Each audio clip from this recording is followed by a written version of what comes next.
Oh.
Hey, yes, first, congrats. I'm sure your parents are proud.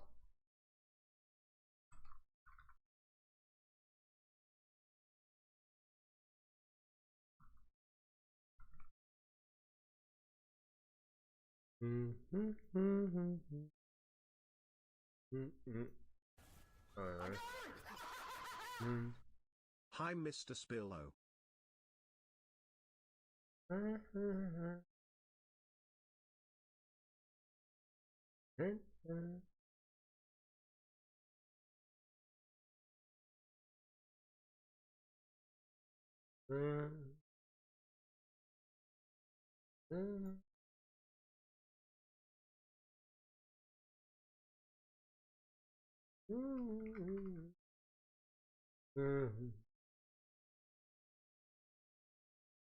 Oh my phone.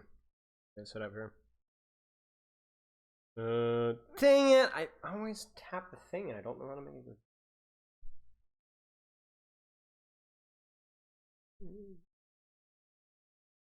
Hello, Unbound. Who else is here? Chili? Hey. Donna? Oh, hey, thanks for the sub, mate. I don't have my earbuds plugged in. I don't even have them. Stecky. Hello, everybody. Get everything pulled up here. Buy me some peanuts and cracker jacks. I don't care if I ever get back.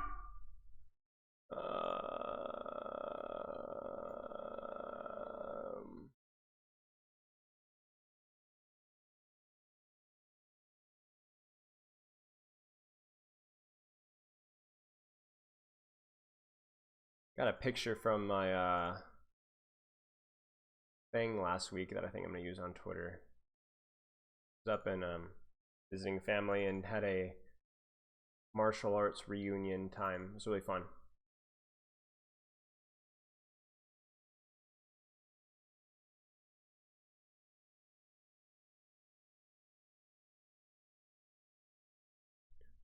Charm. Hey, cheers, mate. Welcome. Fire for goodbye.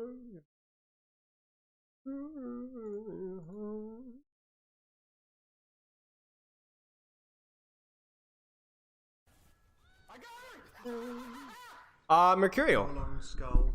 This guy like legitimately types out an emoji and thinks that he's gonna get a reaction from me. Worthless human being, I swear. Okay, let's get this code pulled up here. So we have a 30-minute replay code review, and then we have a lot of things, I guess, to talk about. And then, yeah, it's been a little while. Hope everyone's been staying fresh. Why is Winston really good in high ranks, but he's really hard to play? High skill ceiling. High skill ceiling, and he rewards that skill ceiling well, like Tracer, to an extent. To an extent. I wouldn't say, I would say he's harder, but yeah. Not harder, but like you can deal with them easier than you can with a Tracer. How was a quick streaming break? It was good. It was good. I got to spend a lot of time with some family. Had a lot of things that we had to go hang out with them.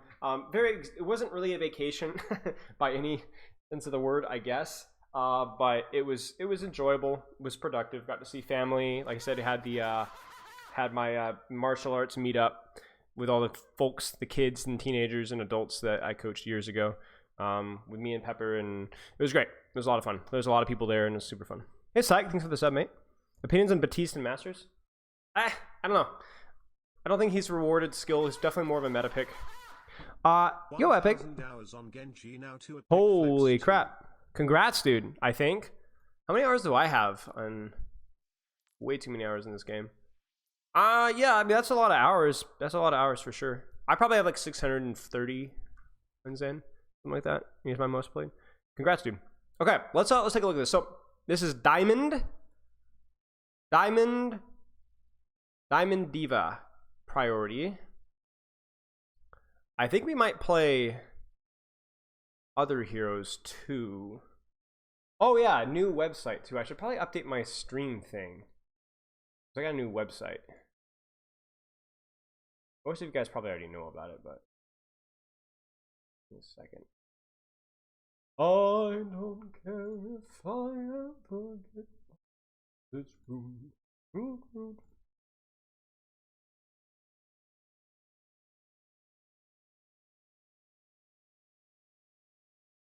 Yeah, if you guys haven't seen that. What do you guys think of the new website? What do you guys think of the new website? I was like, Baggins Lightweights worked really hard on it. I think it's okay. It's super major cringe picture, which everybody hates, but I don't give a rip.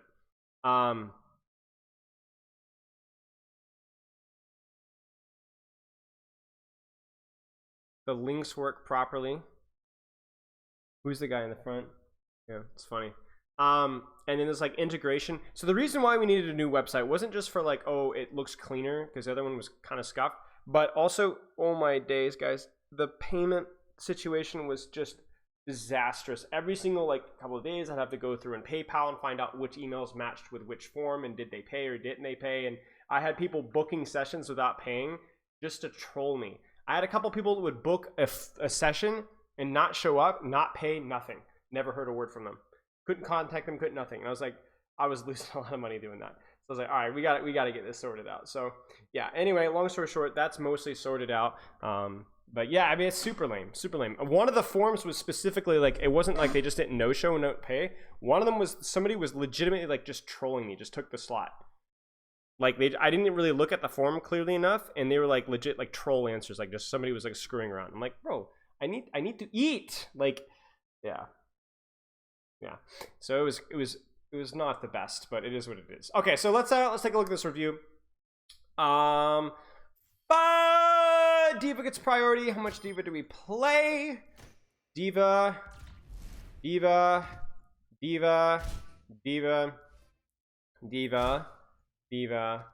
little bit of all. Okay, so my mains are Rhine, Sigma, Soldier, Sombra, Sojourn, and Sombra, Soldier, Sojourn, and Ana. But Diva gets priority. Definitely a little bit of a hero pool concern. What do you hope you get out of the session? I hope you get solutions towards specific fights in Overwatch and why it works. Okay, we can look at that. I do not know. How many hours of sleep do you get per night on average? I get 6. Definitely something to kind of consider. Maybe getting a little bit more than 6, 6.5, 7. I'm always going to be that guy. Yo, Dry Eyes, thanks for the sub, mate. I appreciate it. Hey, Pinku. So yeah, I think a little bit more hours than 6 per night on average would be awesome if that's possible. My long-term, short-term goals. My long-term is to have fun with every character by winning. Well, the bad news is that winning always plateaus. Always. You can, like, think about it this way. At the best in the world, at some point, are going to hit a wall where they're going to only be able to win at, like, a 55% win rate. At even that. Like, I forget that that's the way that works, right, chat? Something like that. To maintain top 500, for a lot of players, it's like, you can maintain a pretty high win percentage, but you can't, like, consistently lock out, like, you're always going to lose a very large percentage of your games. If you play enough. So, you know, if your only way that you have fun is by winning, you might not want to reevaluate how you're having fun, because it's like, it's going to be a really frustrating experience with you improving otherwise. This is Diamond. What is my brain doing? Short-term goal is to expand my hero pool and figure out how each hero should be played optimally. Okay, I mean that's an admirable goal. I mean, that's something that obviously I have to aspire to, because if I'm going to be able to coach this game, that I have to have a decent understanding of all the heroes. But even me, like, I'm not going to be able to tell you all the Doomfist tech that you need to know. You know? So, like, if you want a Doomfist micro coaching session, I can give you some advice. I can give you some good advice, and I can handle a decent percentage of the things out there, but I'm not going to be the guy to go to, right? Like, it's going to be more about like the ebb and flow of the game, the basics, the knowing how to learn, and like a lot of the high level team play stuff, right? So for me, it's like, you know, knowing every single character is not only a big ask, but if winning, even if it's short term as a goal, then learning every single hero and winning are certainly goals that are not going to be going together. So play to improve, play to rank up by improving, or play to learn every single hero. Like if your goal was to like, I want to play every hero at like a diamond level, I've had a lot of people that's their goal, and that's super cool. We could totally work around that. But even then, sorry chat, even then it's like something that it's like you have to kind of like go one step at a time or two steps at a time. Like you wouldn't want to be playing Ryan, Sigma, Soldier, Sojourn, Ana, and Diva unless you're playing like a lot of Overwatch, and even then it still wouldn't work. Like even if you're like, I don't want to be a one trick, hero pools still matter. At least temporary hero pools where you focus on a couple heroes at a time and then you like cycle it from like day to day or week to week. I mean, I was doing that, right? I would like one trick May, and the next week had one trick Orisa, and like that worked pretty well for me. It might not work well for everybody, but like if you're looking to like expand your hero pool, that would be something along that kind of like spectrum that I would be kind of aiming for. What do you feel is holding you back from improving? I feel like I do not understand how tank should be played in my awareness of both my teammates and main. Well, at least you're aware of that. Let's take a look here. So Diamond, Diva, I don't know. These have console-like names. On featured Twitch, think about Winston being meta for 16 weeks in now. Remind me, we could talk about that. You guys want to talk about Winston and I mean, we talked about all right. You know what? Actually, here's what I'm gonna do. So chat, will somebody I will give you a kiss on the lips if somebody links my is Owl Meta Doomed video, because I actually talk about it in detail. It's probably gonna be easier than me rehashing the same stuff. This is a good question. Okay, Diva is all about shooting people and finding people that you like shooting and then shooting them more. And then finding people on the enemy team that are worth putting attention into. Oh, congratulations, Digilaze. You get the first smooch. Okay, but yeah, basically you could shoot Winston, or you can shoot Ball, Widowmaker, Lifeweaver, Moira, Tracer, but you need to get close to them to shoot them. So you need to find creative ways to close the distance onto the enemy team without taking a lot of damage. You see, like right now, you can absolutely light this guy up. You can butcher him, right? You won't even need to kill him for you to do your job, but you can do a ton of damage to him and make him run away and go get a health pack. And then move on the next target, Tracer, Moira, Widow, Life, or whatever. But if this Ball was far away, then he would be much less attractive. Oh, goodness. Twisted Chance, thanks for the sub, mate. So, this is fine. Let's keep watching. Now, ignore. Diva is like the perfect ADHD hero, right? Not only are you playing an ADHD game, but the ADHD hero, because you, as soon as something goes outside of like your attention span, which for you is like about 15 meters, you just ignore them. Thank you. Because it's the problem with what you're doing right now is this Ball is no longer a threat to your team and not something that you can actively deal with anymore. But you know who is? Tracer. Or even if you're not doing anything right now, you're at least being aware of, oh, gee, I wonder if there's something's going to peek over here. I should probably not stand here and take damage, right? So like right now, there's a decent amount of damage that you just took right there that you should have been able to anticipate. Now I get it, console, it's going to be harder to make these circles and like this whole awareness check. But like he's gone, immediately turn around. Okay, what's going on? What's next? Force the warrior out. Good.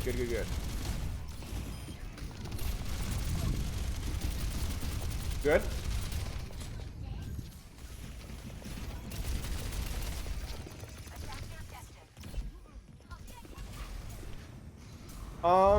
I would not have been mad for you to stay at choke as long as your team is doing something, but I get why you might want to leave. Now, this is where you have to have a little bit of prediction here. Chat, what's the problem with what we're doing right now? Who can scout it out? What's the problem? This is actually really important for Diva. This is what makes Diva, because what you guys are seeing right now is like, oh, just shoot what's close to you and just prioritize like what you can do damage to up close, right? But this is what makes Diva complicated, is there's always the second step, right? Right. You need to anticipate Because the thing with Diva is it's always that game of whack-a-mole, right? Like, who's the most aggressive person that I can punish by getting up close to them? But right now, because our camera's focused on the ball, you need to have, like, your spidey sense going, like, there's something walking up else, right? Because the problem is that ball, you could chase ball and do okay damage to ball, but what would you be enabling? Well, then the Moira could also walk forward. And the Widow and the Life Weaver. The reason we focused ball earlier is because those guys were no longer at that. But if we have our spidey senses on... What? Oh no, what's happening? Oh man, are we back? I don't know what happened. We just got a red bar in OBS. I will wait patiently.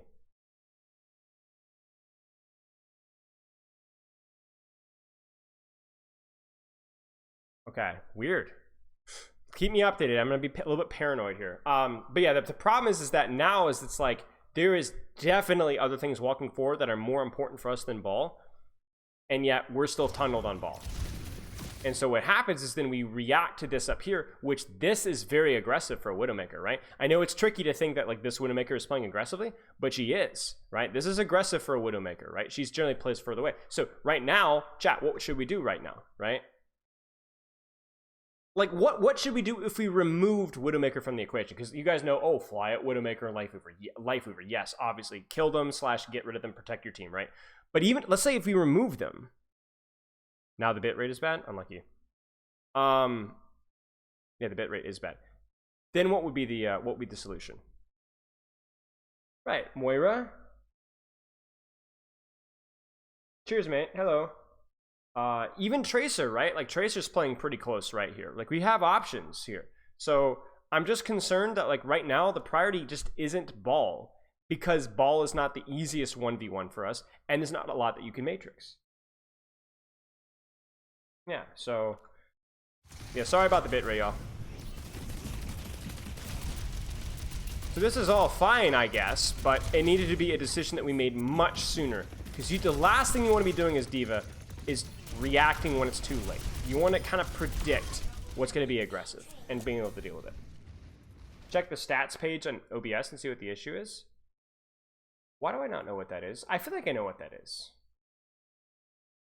How do I do this? Oh, I found it. I found it.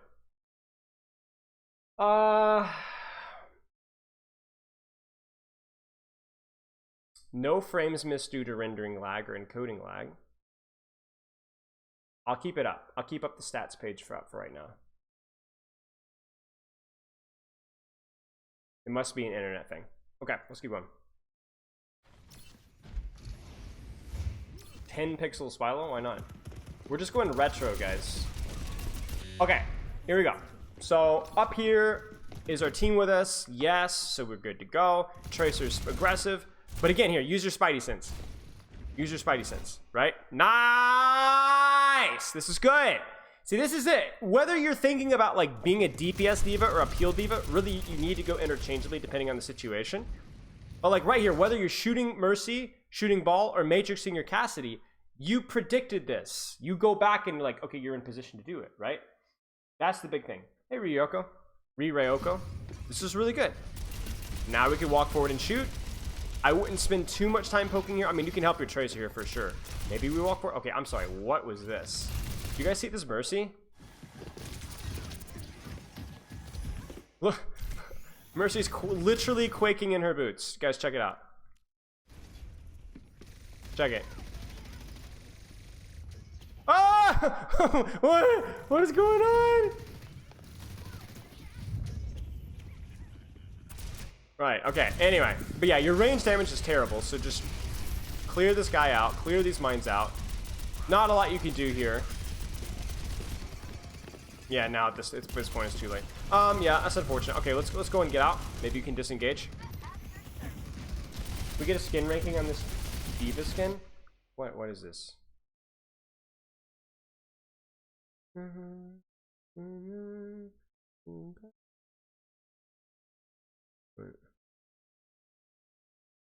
Wait, F again?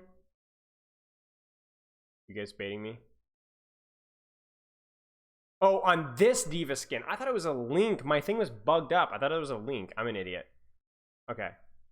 Okay, stream sign. Okay. On this Diva skin, I think Diva has probably some of the best skins in Overwatch. I think it's passable. I'm indifferent to it. I'd give it like a B grade. I'd give it a B grade. The hair's kind of cool. I like the hair. Hair's the best part of the skin, I think. Most unique. Good. Clear out this Tracer. She's playing super aggressively. Get rid of her. And then now you have a real question. So now, chat, who should we go for right now? Ball, Lifeweaver, or Mercy? What do you guys think? I'm doing fine, Zinsu. Thank you. It is hard to pick a bad Diva skin, yeah.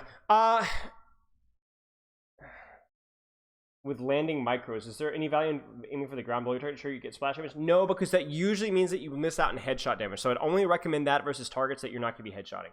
Yeah, I think either, right? So this is it's kind of a trick question, to be honest with you guys. The main takeaway is that, like, because both of them are playing aggressively here, it's really up to you whether you want to go for it, right? You've seen a lot of opportunities when we dove. You've seen a lot of opportunities when we've peeled. For right now, just either pick one or the other. The problem here is this, right? You put yourself in a great position to go for either, and yet we're playing patty cake with a wrecking ball. But not only that, we cancel our boosters. We canceled our boosters to shoot a wrecking ball. You're not bad at shooting a wrecking ball, but the only reason we were shooting the wrecking ball earlier is because he was the only one that was going aggressive. The thing with Diva, guys, listen to me carefully. If you learn nothing else from today's review, Diva doesn't have like almost any bad 1v1s. Like even Zara, you could technically beat in a 1v1, right? Depending on the level for charge. It's always who is the most attractive 1v1. And if you need to take those, right? So it's like ball is fine, but who is available at that point? Is there somebody else in ball? And if you're thinking about that, you're going to be able to make better decisions. Because if you make that mistake, like for example, right now, I don't have a problem with us peeling off the Tracer necessarily, but yet there's literally a Lifeweaver right next to us. This guy needs to die. Right? Right? No help. I don't necessarily have a problem with you peeling off your backline if they need it, but if your backline doesn't need active peel, you need to be pressuring your best 1v1. That's how you play this game. That's how you play this game with Diva. Good use of micro missiles. Do you notice how close that we got there? That was really good.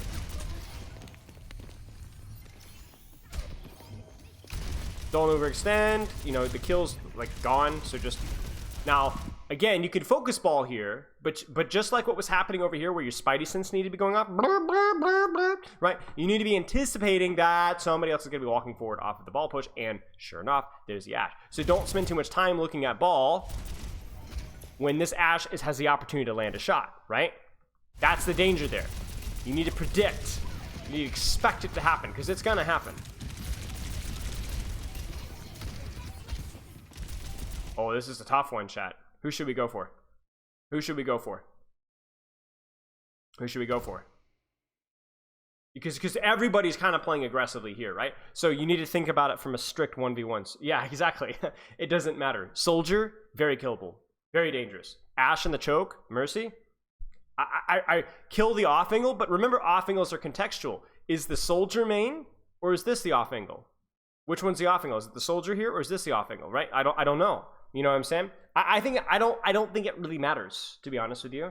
I think you might. He's getting an angle for ult, right? That might be the detail, right? A soldier with an ultimate or a Ash with an ultimate. Maybe they get the priority, right?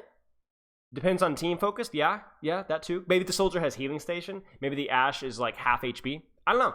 There's a lot of factors here, but the big picture stuff is pretty flexible here.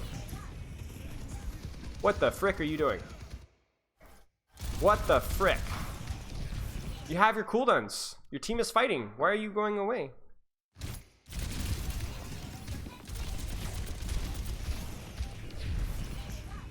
I think we got scared of mines, but like, yeah, we must have gotten scared of mines, but man, we just like didn't do anything and they just flew away. You got your team's cooked. It's over. And now we're dead.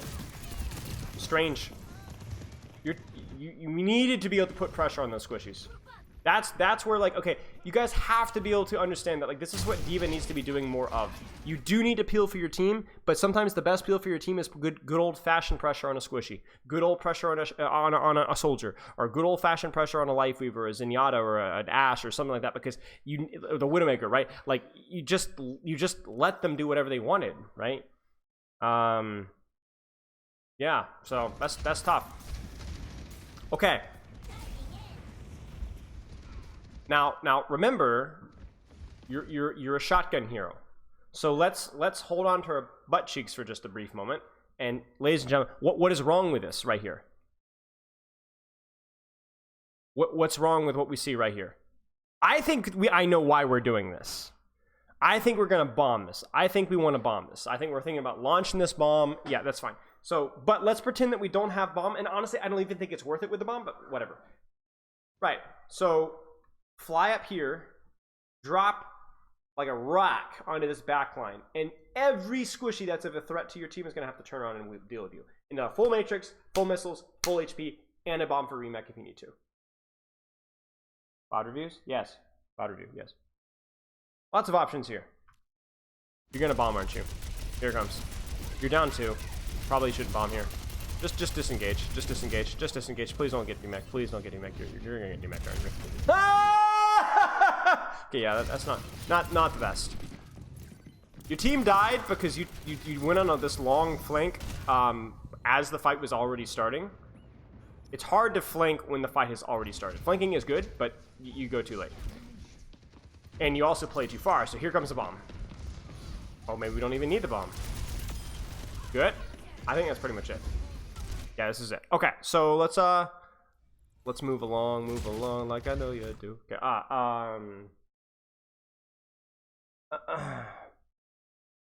okay, so main takeaways here is having that spidey sense that who do I need to be pressuring the most? Who's playing the most aggressively? That isn't just always the enemy tank and worrying about them.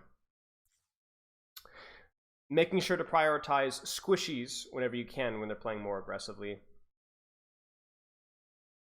I think those are the ones that are set in stone. Everything else is a little tenuous. I think we just play this. Let me just play with this. Wow, you just freaking died. What the heck happened here? Holy butt cheeks. He got full body slammed and I think headshot from your Ashe. He didn't even get... Wait, what? No way that's enough damage to kill him, is it? Maybe he got roll slammed. What did he die to? Did he get helixed? He must have gotten helixed. Ha! He did!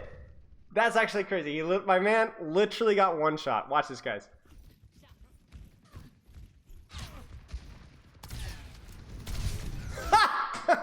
That's crazy. That's actually super unlucky. Is this paid or from Twitch? This is paid. Exclamation mark coaching. You can check it out.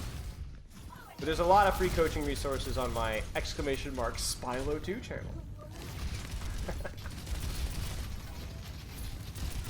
I like the cover that we're playing here. Make them walk forward so that you can get on top of them. Remember, you're a shotgun here, right? You can just sit here, sit here, sit here, sit here. But then remember, anticipate. Because you know you sitting here that they are going to slowly walk forward. I mean, look at this, guys. It's just like we don't even exist. Like, look at this, right? She walked forward. You took a good position to force them to walk forward. And then now you can walk on top of her. Now, you guys are down one here. I don't think this fight is winnable. I think this fight is just freaking lost. However, it's a good moment that even if it wouldn't have won the fight, it's like, it's good to kind of think about. And you see this, like, you're just kind of, you're not anticipating them having to walk forward because you're playing your cover well. Bye. Be safe. Why are you wearing that shirt? I don't know, I'm spraying it in my room. Oh, okay. I'm gonna do it this way. Like, 7, 5. Really? Alright. I don't know, so.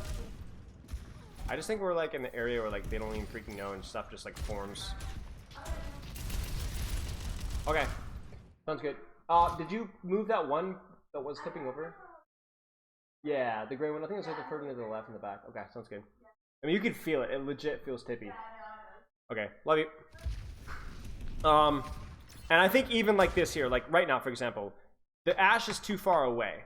So remember what you did on very first fight here, which was really good, where like these guys are all over here. So you're like, even with boosters, I don't know if I can get to them like without like dying. So then just play cover. Like either there's two things with either. Either you're on top of people or you're not peeking. It's a little bit like Winston in that aspect. I scheduled a coaching session on the old website. Do I need to make a new one? You shouldn't need to, no. If you did in the old website, I should still have it. What day and time was it? But like right now, you're just getting absolutely chunked by Ashe for just no reason. I don't mind you shooting the ball, getting on top of him and clearing him out, but just don't stand in front of the Ashe while you're doing it. That's the key takeaway, right? Be sequential. I mean, really, it's just combat basics. You want to move from point A to point B, you might have to move to A.1, and then A.2, and then A.3, and then A.4, and then now you're on top of the target that you want to get on top of, right? I don't think this is a problem. I think, you know, obviously you could definitely matrix ball slam, but maybe right now you're focusing on making sure there's no follow-up. You know, you can't, again here, you can't matrix a ball boop or a ball slam. All you could do is matrix the shots from the ball.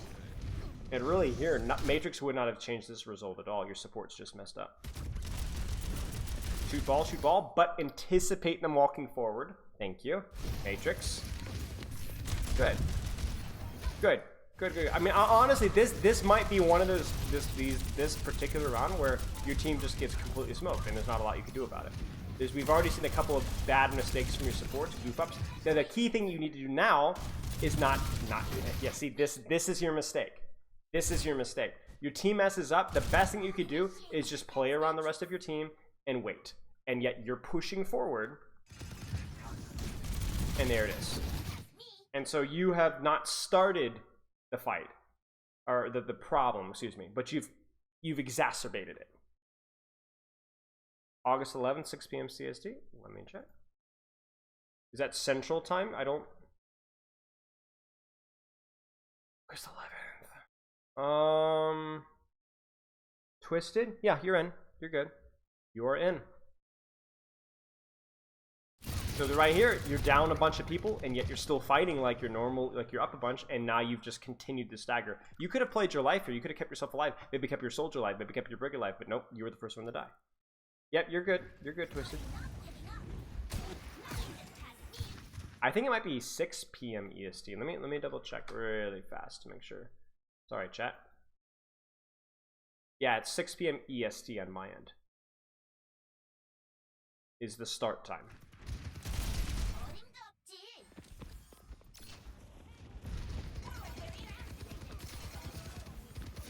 I mean, I think you were matrixing fine there. I'm not sure what happened here. Okay, now look for a squishy to push on. You're right on top of them. You see how close you are? You can light these guys up right here. Go get them. Too far away, now stop. Play the cover. Play the cover, hide, and then wait for your next set of boosters to chase, right? Don't sit here and do damage. Even this field is just a teeny bit too far away. Woo! No way, this guy isn't real.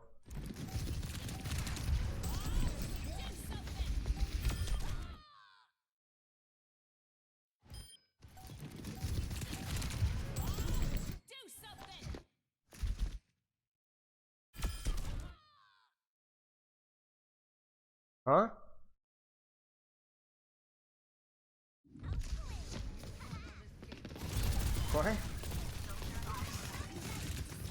Okay, so I guess we still need to work on how we close the distance on targets.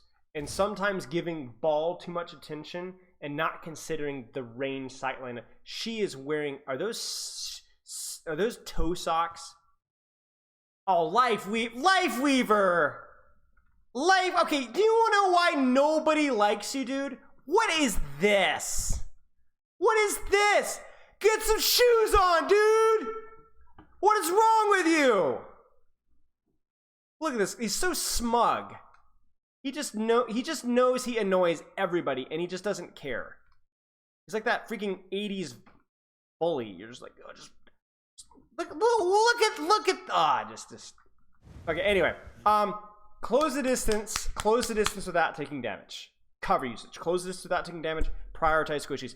And then because it's happened twice, please stop staggering yourself. The fight's over. It's over. Reset. Go next. Don't make it worse. Dude, it's not. Dude, if he's not, they're not even dogs. That's like insulting the dogs. He's letting his rats out. All right, now you're in a tough spot right here. Clear the wrecking, but you see how you're like, oh, I'm winning the I'm shooting the wrecking ball. See, this right here is perfect.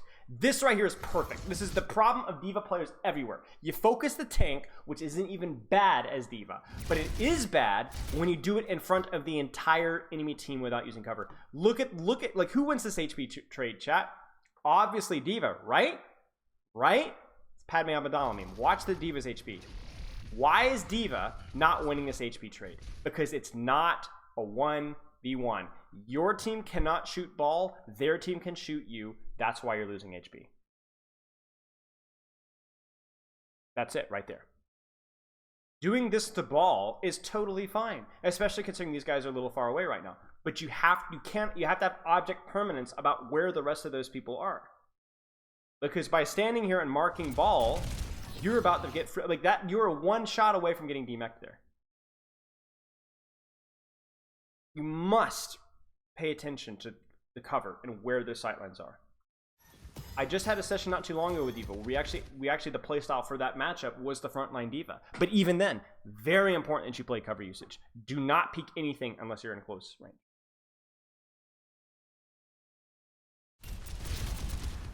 And then don't do anything here. Be patient. Look at your team. Is my team pushing? Oh, you're thinking about staging a dive. Okay, cool. Getting close. This is good. Maybe a little bit of a long flank here, but I'm not totally against it. Yeah, this is good. Okay, get close. Get close. Get close. Get close. Get close. Now stop focusing ball. Stop focusing ball. Once you force him out, like right now, right? Go find that squishy. Because you can't, you see how like you were unsuccessful in peeling him, right? You can't matrix everything that he does. So what would have been better is honestly probably better to just shoot what you wanted to shoot. Oh, right. Okay. And then we move on to Wrecking Ball from there. So we can maybe take a little look at Wrecking Ball really fast here. But big things for Diva so far, and I would write this down if you go back and watch the review. Pay attention to enemy DPS sightlines. Either get on top, find a way to dive them through cover, stage 1, stage 2, stage 3, or play cover. So you're either using cover to get on top of them and your boosters, or you're not peeking them at all. It's such a huge thing. You are a shotgun hero. You need to avoid taking damage. And the other thing was to try to prioritize not trading tank when there are other better squishies available, and try to avoid staggering yourself in lost fights. All right. What is the ideal split of using ult for free second mech versus an offensive bomb? I would say it depends on the map and it depends on the rank. I think as you get higher in ranks, teams' cover usage gets better, so it becomes more of a 80-20 for a remech, right? But it also depends on the map. If you see a good bomb location, then you know, go for it. Right. All right, Wrecking Ball. Very similar to Diva, outside of you have more strengths at diving, but fewer strengths at shooting tank. So for example, here, the problem is not that you're diving Widow. The problem is how you're diving Widow. You're very obviously walking directly at her. Very easy to see, very easy to poke, very easy for her to even just flat out avoid. Miss the slam, that's tragic. Should still die, good. Their ball does it better, gets a kill. I would go for Soldier here. You're more than high enough HP to be going for Soldier here. I'm not sure why you're waiting now. Like, you're only down 1, so it's okay for you to try to see if you can get a kill elsewhere. So it's weird that now, before you were down like 2 or 3, and you were still fighting and then died. Now you're only down 1. I think you're guarding body, maybe? Maybe this is all big. Yeah, I think maybe it's a big brain ruse. Maybe that's it. Weird that you just drop and shoot instead of slamming here. Force fade, you know, and then grapple and chase. Maybe go for the Soldier or Mercy instead of the Moira, because she's a little bit more survivable, right? And now you go in, but yeah, the movement is hard with this hero. Maybe go back for Widow now? Maybe.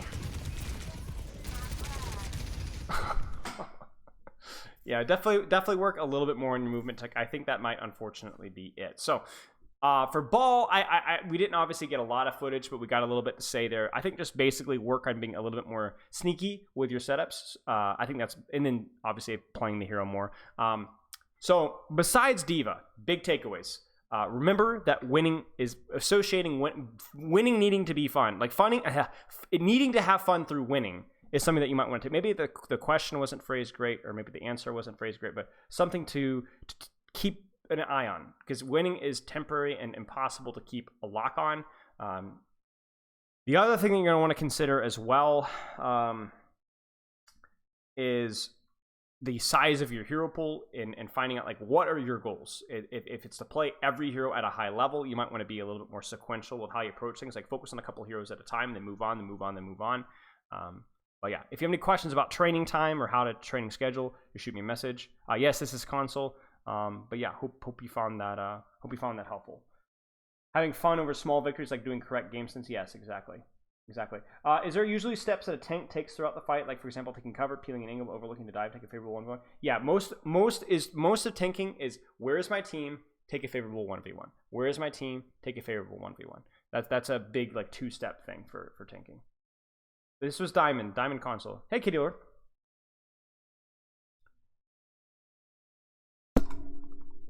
Ow, sorry for that. Hope that wasn't too loud.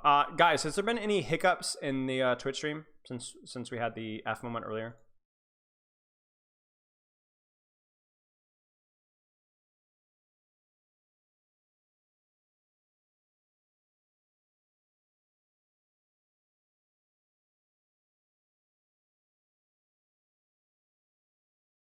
Okay. Good. I'm glad to hear that.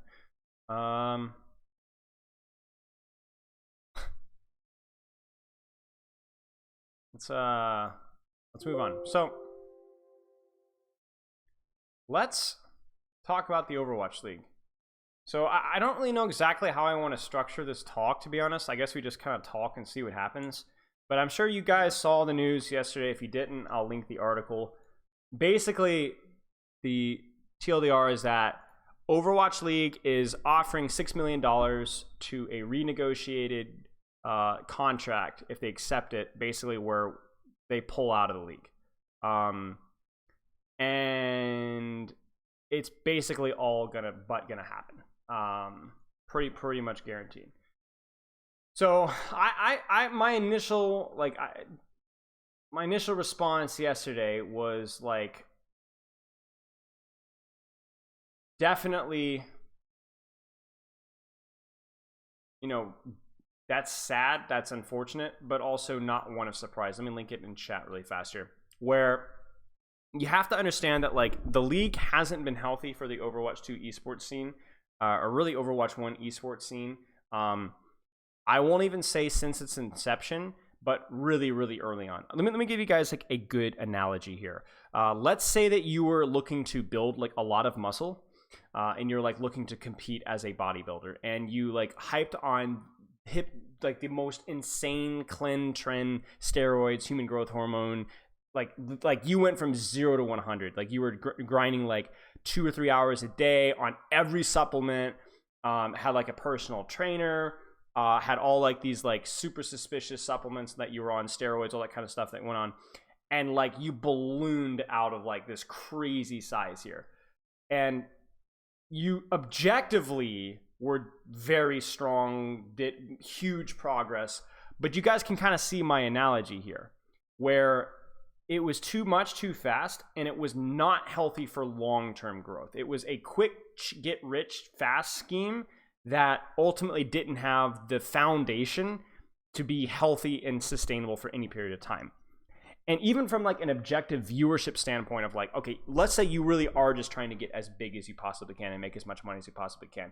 Putting the pedal to the metal right now wasn't necessarily the best way to do that. Even if you're thinking like long term, not just general health, because that's such a vague term, but like just be getting more money. And the thing is that like that analogy works because that's essentially what Overwatch League was. It was way too much money, overinvestment, inflated. Guys, I remember hearing some of the amount of money that some of these players are getting paid. hundreds and hundreds of thousands of dollars, 250, 300, 350, 400. I wouldn't be surprised if we even had, if there were a couple $350, $400,000 contracts. And it just wasn't earned. It just wasn't earned. Like the league was not and would not be making that much money. So what ended up happening is you have all these inflated salaries. You have all these, and it's a big juicy deal. So a lot of people are watching it, but it didn't really earn that. The game wasn't that good.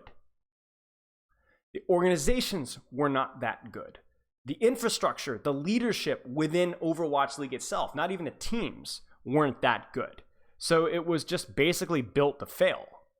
And this is what happens, guys. This is what happens when you artificially inflate stuff like this. And exactly as you say, esports as a whole hasn't been doing that good because we still don't know how to monetize esports besides LANs.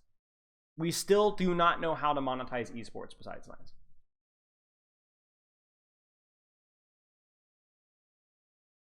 Did you see the continuous game between where it took 5 minutes to get past the first corner? No, I did not. Oh my gosh, that's miserable.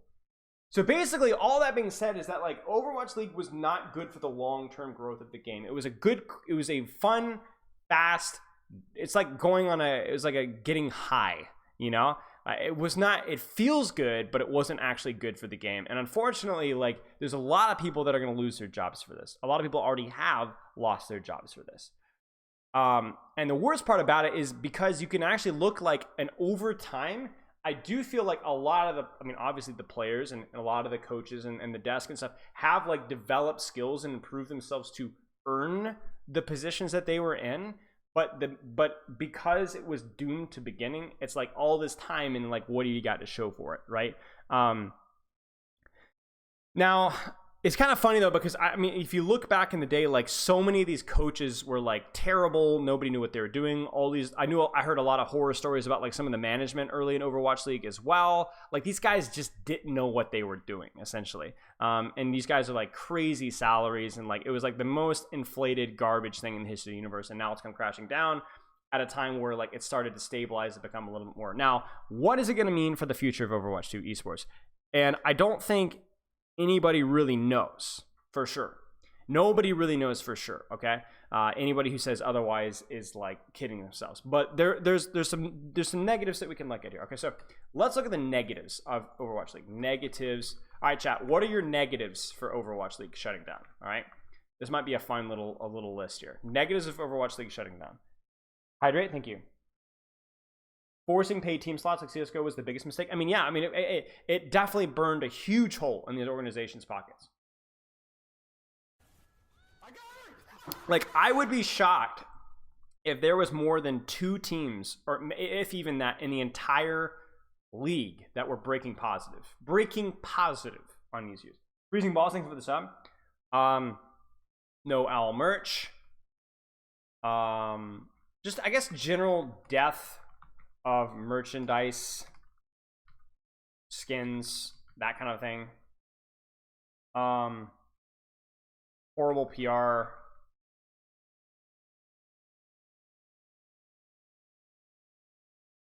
No set in stone path to pro finish. There was never any set in stone path to pro, but at least there was the end goal was pretty clear.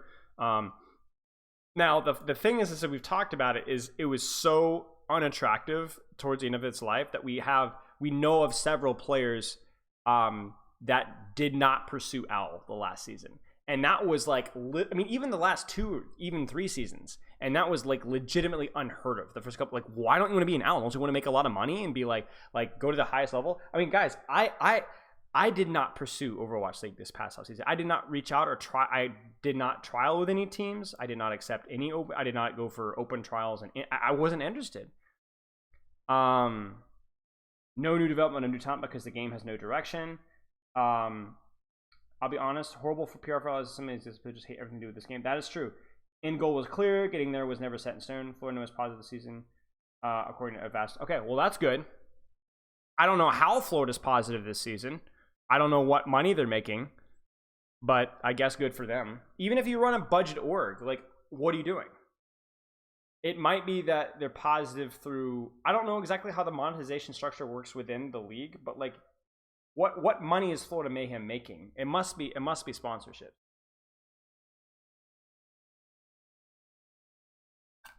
And I don't even know who. Right, uncertainty, negative impact on certainty of the scene. I guess we'll just here. We'll scroll back a little bit. What else? Do you think it's even worth grinding contenders of pro? I mean, yeah. Listen, if you were interested in grinding for professional Overwatch in 2021 or even 2020, then you should still be interested right now. There is nothing that is worse right now for your long-term progress as a player than what was before. Let's put it this way. People were asking me 6 months ago, should you grind for Overwatch League? And I'm like, probably not, no. But there's a chance that things might be figured out, right? It's more obviously bad now, but it was always like there were people. This was inevitable, guys. So this was always the red flag. It just happened to happen sooner rather than later. So like, okay, great. So sooner the opportunities of a more organic esport growing up through underneath it.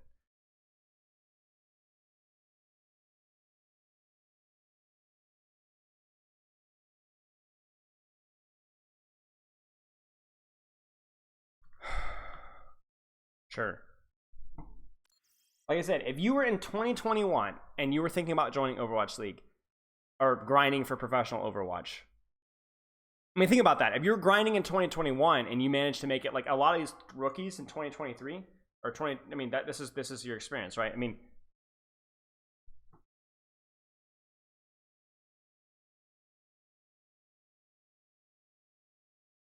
right. I wouldn't say it's better. Nothing is for sure. So let's move on to the positives. Potential for much more organic, healthy esport. We don't know that, but there's at least a reasonable chance of that happening. Whereas with Overwatch League basically never had a chance. One of the arguments I was having heard earlier that made sense is that some people were saying that if maybe Overwatch League had lasted a little bit longer, it may have given it time to right itself and correct the mistakes. But I don't have a lot of faith in that, because even something as small as the Overwatch League replay viewer or the communication surrounding the Overwatch League Grand Finals has been done and communicated so poorly and so inefficiently that I almost feel like we just need to, like, pardon the expression, but we need to drain the swamp. I don't know if that's ever going to happen. I don't know if the grass is always greener on the other side, kind of a situation we got going on here. But it's not like, oh, Overwatch League communication and stuff and management has been getting better. No, it's not. It's not gotten better. The further Blizzard gets from Overwatch 2 esports, in my opinion, unless there's something going on with the big wigs, the better. It's just embarrassingly bad. Guys, we don't even know what the tickets, I think, are going on sale tomorrow, but we don't know anything about we don't know like what the ticket sales are, when you're going to be able to buy them, what type of tickets. There's like zero communication, and this is the same with replay viewer. It was the same with the patch discussion. It was the same thing with so much, guys. The format, right? So I'm like, okay, yes, maybe Overwatch League living longer would have been a chance for it to right the ship, but I have zero faith in like what's going on right now. So honestly, clean the house. And by the way, just so we're clear, just because it is my pet project, I still to this day, at this moment, 4/18, July 20th, 2023, have received zero communication or heard of any communication happening from Blizzard regarding the replay viewer. Of the World Cup, well, by the way, the World Cup replay viewer, it also exists and has the same restrictions that Overwatch League replay viewer has. Nobody knows. They refuse to say anything about it. So, you know. So potential for much more organic, healthy esport. More options for tournaments, better management. And this is kind of rephrasing the first point a little bit, I will admit that. What else, guys?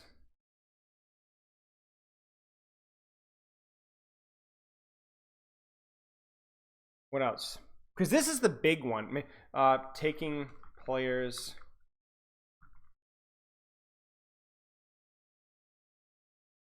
This one, I feel like this is a bit of a hot take and something that I've been involved in the scene, so I feel like, but like the number of players that are in Overwatch League that are like making like not that much money, not really developing any life skills, not really getting a good competitive experience, and just doing it because it's Overwatch League and it's paying 45K, you know, or 50K or whatever. Like, there's a lot of players that are kind of in that position, and I'm almost like, I never want to make other people's life decisions for them, and I never would celebrate anybody being fired. But let's just put it this way. If you're 19 years old or 18 years old in the Overwatch League, and you're like making minimum, and you're in like a not super positive team environment, you really don't benefit at all from Overwatch League living. Like, either the esport needs to grow, the leadership needs to, the scene needs to attract better leadership so that you have like more, or you need to go into collegiate or something else. I know that sounds like super, not petty, but like micro, but I do think like from like a virtue position, you know, they can apply more time to stream communities. That's true as well. Potential for more third-party involvement, sponsors, and admins. I just think in general, like, Blizzard leadership has always been really poor when it comes to stuff like that. Potential, again, it's potential, right? Yeah, Saudi E-League, right. Potential for better PR in the future, right? Because like right now, it's like Overwatch League was a like not sunk cost, but it was like it was done. Like basically, it's big. Think about it this way, guys. Overwatch 2 is a really fun game, and I'm biased, but I really enjoy Overwatch 2. However, whenever you say Overwatch 2, because of the flops with PvE, along with a lot of the other like goof ups that they've had, like pretty bad goof ups, it's like the well is poisoned, right? I mean, I had this experience just this past week where we were going down to visit some of my old MMA students, and a lot of them are like 17, 18 years old, or 16 years old, and they're like, oh, they know I do. I was like, oh, Overwatch 2 is such a bad game, you know? And I'm always like, well, do you play it? Like, and half of them don't even play or have like never even really played the game, but they know Overwatch 2 is a bad game, right? And a lot of the ways Overwatch League was the same thing, right? Where it was just the brand was like permanently like broken. And unless there was like an overwhelming fight to change that perception, it was kind of screwed.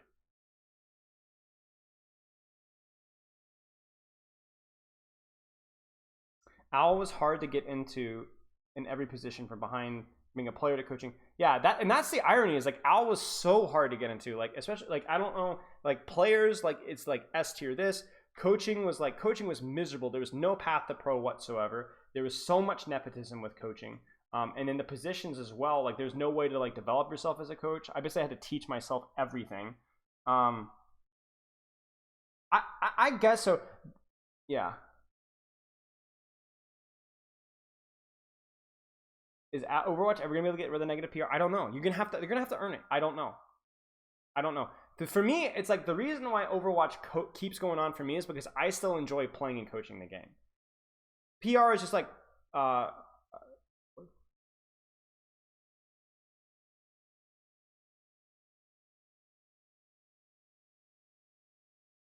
public reputation is PR. Public rep.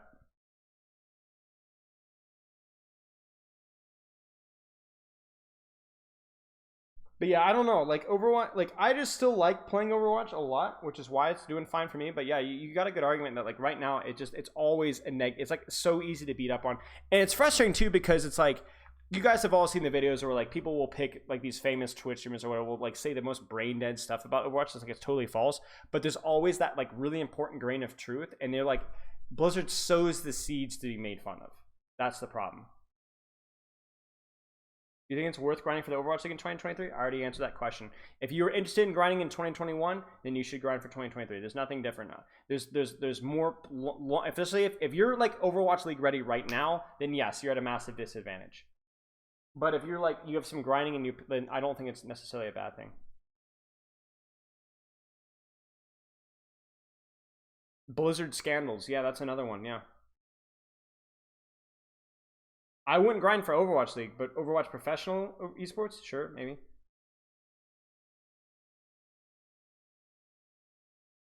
Review bomb Overwatch 2 on Steam is wild. Yeah. I mean, it's just, people just love to hate it, you know? But the problem is that you can't just say that, like, I mean, you can hate human nature for doing that, but you can also be like, why are they review bombing Overwatch 2 and not these other games? You know?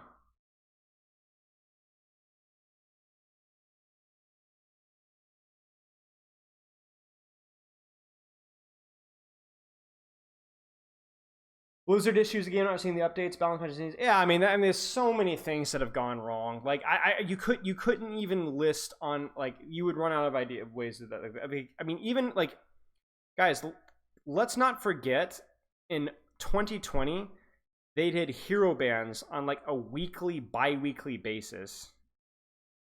Picked random heroes,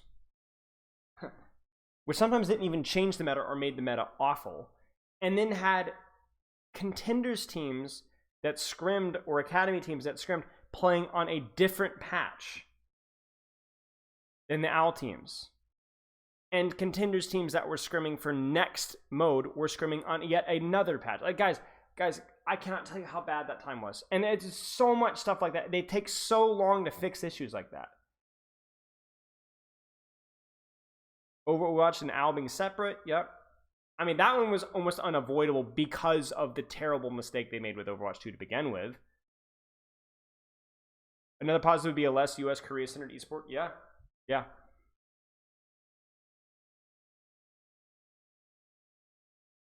So, I don't know. I don't think the problem with the positives is that they are unproven, unlike the negatives, which are proven.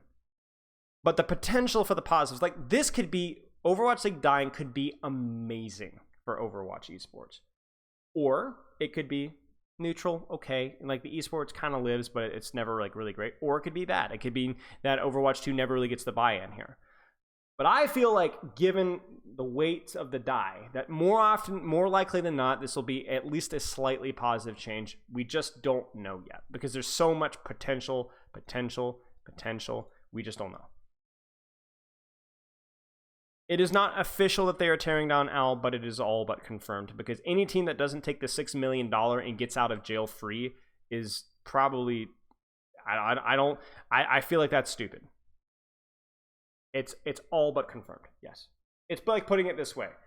Hi, buddy. Let me give you $6 million for free if you go away. 99.9% of people. And the thing that was well with Overwatch League is, if like half of the teams quit the Overwatch, even if half of the teams take the option, it's over. Because you can't have a league with like 8 teams. Do you think that orgs that were in OWL will continue to invest in what's next? I mean, it depends. I think what's going to happen next is, from my third person, dumb, doesn't know anything about this kind of situation, perception is that the OWL did what, OWL was the big daddy. OWL did what it wanted. You got to pay me. You buy in. I run everything. And I think what's going to happen here is that, and this is good, even if OWL was run better, I don't think that's true. Orgs are gonna have more of a say and handle in terms of running whatever is next if they do get involved themselves again, and that Blizzard's gonna have to sideline itself. I think the more that Blizzard sidelines itself and it's because it's too big. It doesn't know what it doesn't run things well. It needs to what's the term, chat? Oh crap, what is the term? Centralize, I guess. I'm trying to delegate. Yeah, I think.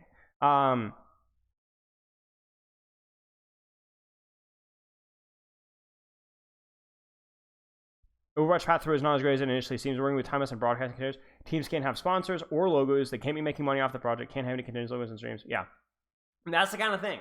Blizzard sucks at this stuff. They suck. Get them out. That's what I don't understand. So whatever, if that changes, great. But until that changes, it's done. What do you think will happen with OWL content creators like ATP Overwatch? They'll either pivot to a pro Overwatch focus. Like, for example, like the World Cup's still out there. If Contenders is still around, there's still options for that, or they'll move on. Maybe Microsoft will have some positive impacts. Who knows? But it's a joke. It's been a joke for a long time. Blizzard should be ashamed of themselves. And I don't have any names. Guys, if I had names for you guys, I would say them. If I had names for you guys. The level of mismanagement, poor leadership, if I had names, I would say them. It's embarrassing. How do you think long it would take for OWL to get back into esports after OWL's gone? I mean, it could be a turnaround of next year. Like immediately turnaround. We just don't know.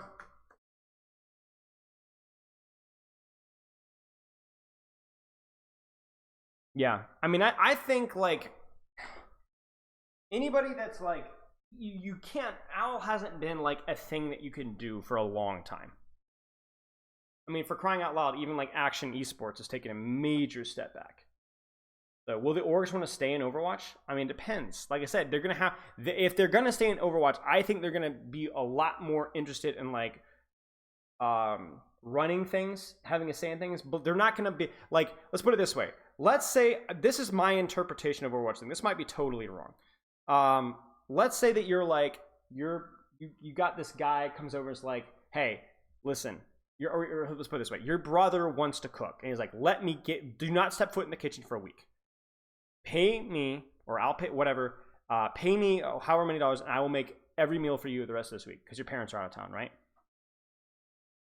And it's like the worst week of food that you've ever had in your life. And you paid for it. I think if your brother offers to do that again, you either will decline, or you'll be like, yeah, no, you can do it, but you're going to let me in the kitchen to supervise, at least a little bit. I will probably check in.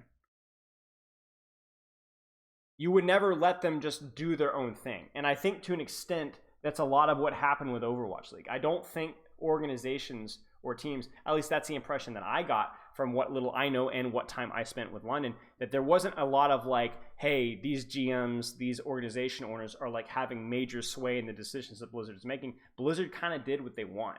And obviously there were criticisms and things like that, and there were lines of communication, but it wasn't like Blizzard did what they wanted, and Blizzard can't do things. So, you know, and I don't think that these orgs will ever trust Blizzard to run things on their own again. And really, you should never do that. That's just a bad leadership model anyway, to have that much centrality. You know, it doesn't work in government. It doesn't work in business. Do you think OWL had all the best players? I don't know as much about ranked, but I think they had close to all the best players. I hear a lot of complaints about like nepotism in OWL, maybe in the first several years, but I think for the most part, players that for the most part, I think if you deserve to be an OWL, you got an OWL. Now there are some exceptions this season. I think whatever the Valiant were is something. I think some of those players are good, but I do think that there are better players on the Valiant and Contenders right now. And obviously Vegas. Like Vegas, you could have picked like 3 or 4 Contenders teams that were better than Vegas. But the vast majority of OWL, I think the better players. Yeah. Right. There's like less than 10 players that are on OWL that should be, right? And I would say at least a handful of them are not even interested in OWL. Super may want to do a tournament? Yeah. I mean, guys, think about how much fun co-streaming with World Cup was. You know, it's stuff like that with like the deal with YouTube that prevents Twitch streamers from doing that. Like, yes, that made OWL money, but it's meaningless when it's terrible for the long-term growth. It's very short-sighted, and like that was like the problem. You know. I'm speaking more about Western players, to be honest, because I hear a lot of people complaining about Western, and we're Western folks. I'm not as familiar with Chinese or Korean contenders. So, I mean, it's just like, you know, what's next? You know, I don't know. I don't know. I feel really bad for the people that lost their jobs, you know, but I am cautiously optimistic. The key term being cautiously, I think. Let's you guys want to look at some let's take a quick look at some Soul Infernal juice. Yo, what's up, Toxic? Good to see you, mate. Long time no see.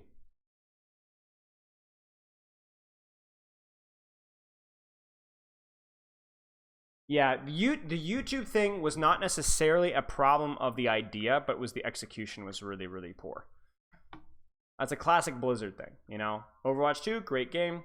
Execution of how it was all, like, the whole thing was just disastrous, right? So, you know, that's classical. Let's look at some Soul Infernal POVs. These are just a couple of 2 quick POVs here. Hey, Jack. Yeah, I remember.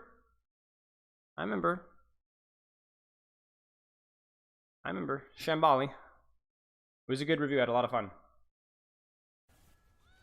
Yo, what's up, man? Thanks for the sub. Let me get some water, chat. My throat's all dry, and then we'll do these 2 POVs real fast.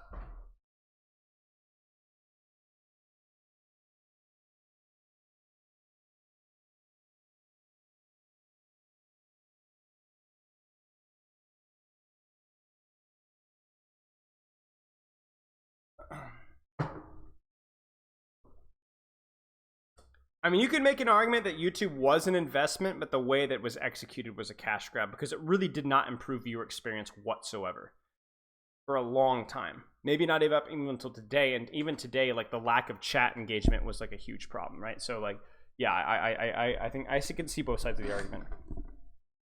Do you think that if people ever argue with you during the coach test? I've never had anybody argue with me, but people disagree with me all the time, but I don't have a problem with it. I prefer people to disagree with me. If you disagree with me in a coaching session, I appreciate you speaking up. It makes it a much more productive session when people aren't just saying, yes, I agree, okay, thank you. You know, also in terms of like actual VOD reviews outside of like people paying for like team coaching, yeah, I've had people argue with me, yeah. But again, as long as it's done respectfully, like there's a very careful line. The best students that I have ever had were the people that argued with me. Backbone, Hottie. I used to argue with Molthig a lot in the day. Who else? Don back in phase 2.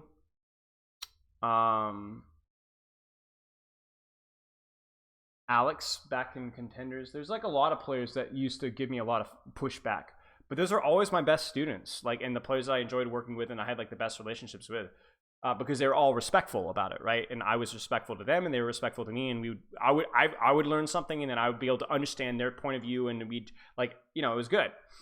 But I also had players that would just be difficult for the sake of being difficult, and those were the worst sessions. Like, it's a very careful line here. Do you remember Num Nums 23? Yeah. Doesn't names ring a bell? Somehow it rings a bell. I don't know why or where. YouTube was only in 4K this season because the contract ended and they changed the terms. Yeah, it's like stuff like that. Like, what does it even mean? Like, what does that even mean? What does it mean that it was only 4K because the contract ended? What? Like, what? Why is the bitrate so low for so long? Like, significantly worse than the Contenders bitrate. It's like stuff like that. It's just like, oh, the red tape is just so embarrassingly bad. How much effort do you think teams and orgs will put in the rest of the season? The bare minimum. Bare minimum. Teams will put in a lot of effort. Orgs, not so much. Teams will go like, last hurrah, let's have some fun, y'all. Let's smoke some doobies. You know what I'm saying? Like, maybe not even like effort's not the right term, but they're gonna YOLO it. You know what I'm saying? They were part of that advertising trial that stopped them from getting 4K. It's just embarrassing. It's just embarrassing. So anyway, all right, let's get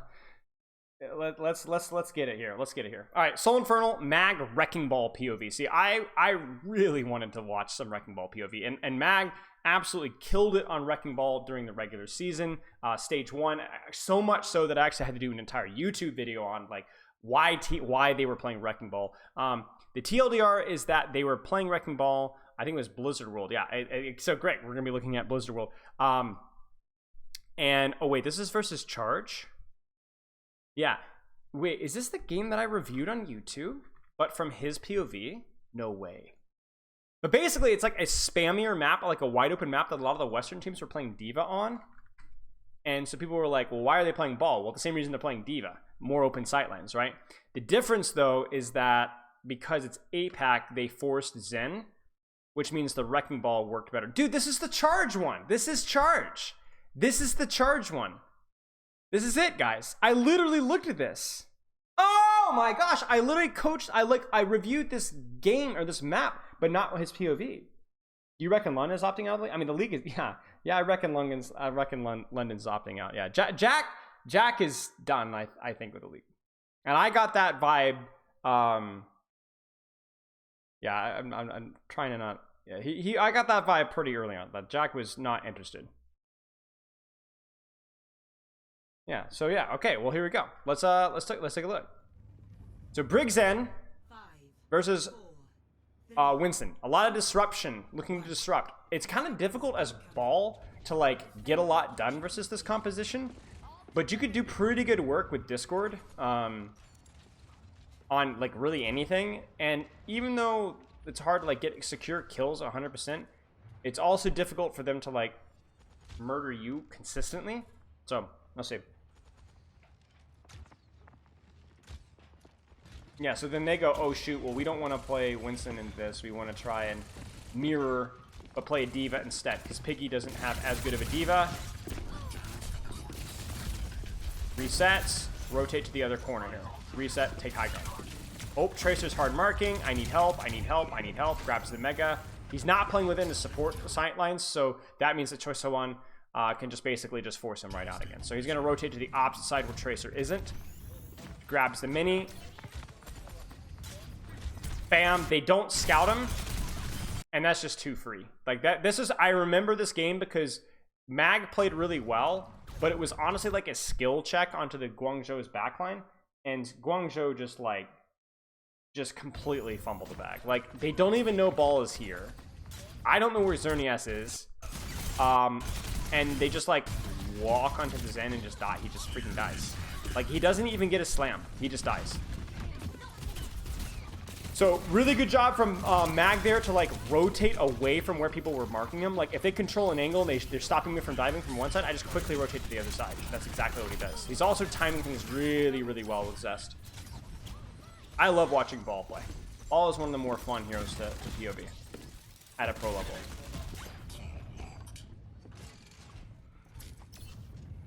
Yeah. Yeah, I mean, it really felt like, I mean, it might have just been a bad game, but I felt Guangzhou's backline really did not play well this map. No spoilers, but Mag wins. So they're going to hit them a little bit earlier here. They get scouted this time, and this is the key thing with Ball, right? Like, it's a little bit of an awareness check. Not always, because Ball can get just objective value even if he is scouted, but 100% he grapples there, boops them out and slams. Hard commits with his team committing with it. And that would have been very difficult for them to deal with. Unfortunately, he gets scouted. That opens up Guangzhou's ability. And now Guangzhou, you see Guangzhou? They're not stupid this time. They know, right? So now he has to rule out. And during that, and you see, like, because they've gone inside and they've done a pretty good job, like, marking this flank, which is, like, the only obvious flank he can take, they've really prevented Mag from doing anything. Like, Diva isn't really super useful here either because it's, like, it's hard to, like, you just kind of sit on a point. But, like, look at the ult charge here, right? They won last fight, and yet Piggy has more ult charge, right? So, like, I'm not saying that Ball is bad here, but Charge is doing a much better job preventing Mac from doing what he wants, and it's kind of hard for him to do much here. Now, will they keep their attention? Yes, see, Xerneas is not fooling around now. There it is. You see that? See? Even just the fact that his Zenyatta is ready, right? Bam! There's the melee, prevents this, completely ruins the slam, and then now he's dead.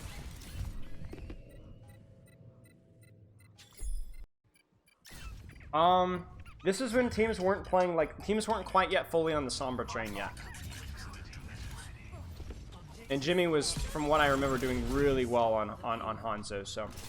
Sombra would be better versus this, yes, but not, you know, actually, I honestly don't even know, because, like, okay, Yes, Sombra would be better versus this objectively, but I do think that the answer is more complicated than you think because they don't have a ball of their own.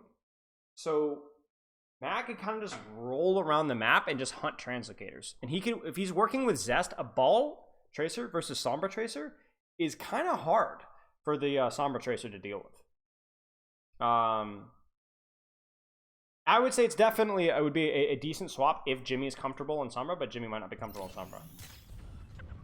But it's not as easy as you think it is. His ball plus flanker help from his tracer like can really, because like tracer can like cancel hacks for him, right? Like there's a lot of things he can do. This is a good staging. Remember, one of the Mag won fights off of being caught, but basically like catching the enemy team off guard, and he's gonna do it again. They didn't see it, right? Or they didn't react in time. That's a lot of damage. The adaptive shields was a little bit early. Keep in mind this was old adaptive shield, so he gets full 9-second duration. So he gets a fat adaptive shield. He might go in again because he has the shield. He chooses not to. Is he going to set it from the same angle? Yes, he is. Xerneas is ready. He kind of needs to be careful here because if he commits his bash in here, he does mean that he can't properly whip the engage. There's the mines drop for zoning. There's the adaptive shield that gets pretty good zoning value. That's going to force a nice split. Jimmy gets split in the wrong direction. He's going to die. I remember this. Jimmy dies. Yeah. I mean, that's just mine differential. Like, mine is so much better than bombs in terms of, like, controlling space. Is there a reason Piggy was dropped? Wait, Piggy was dropped? Honestly, can't remember. Honestly, dude, I have such a hard time with... Oh, he was? Oh, I don't remember. Oh, we got dropped today? Oh. I mean, it's probably just Winston meta, and Guangzhou doesn't think that it's going to go away from Winston meta.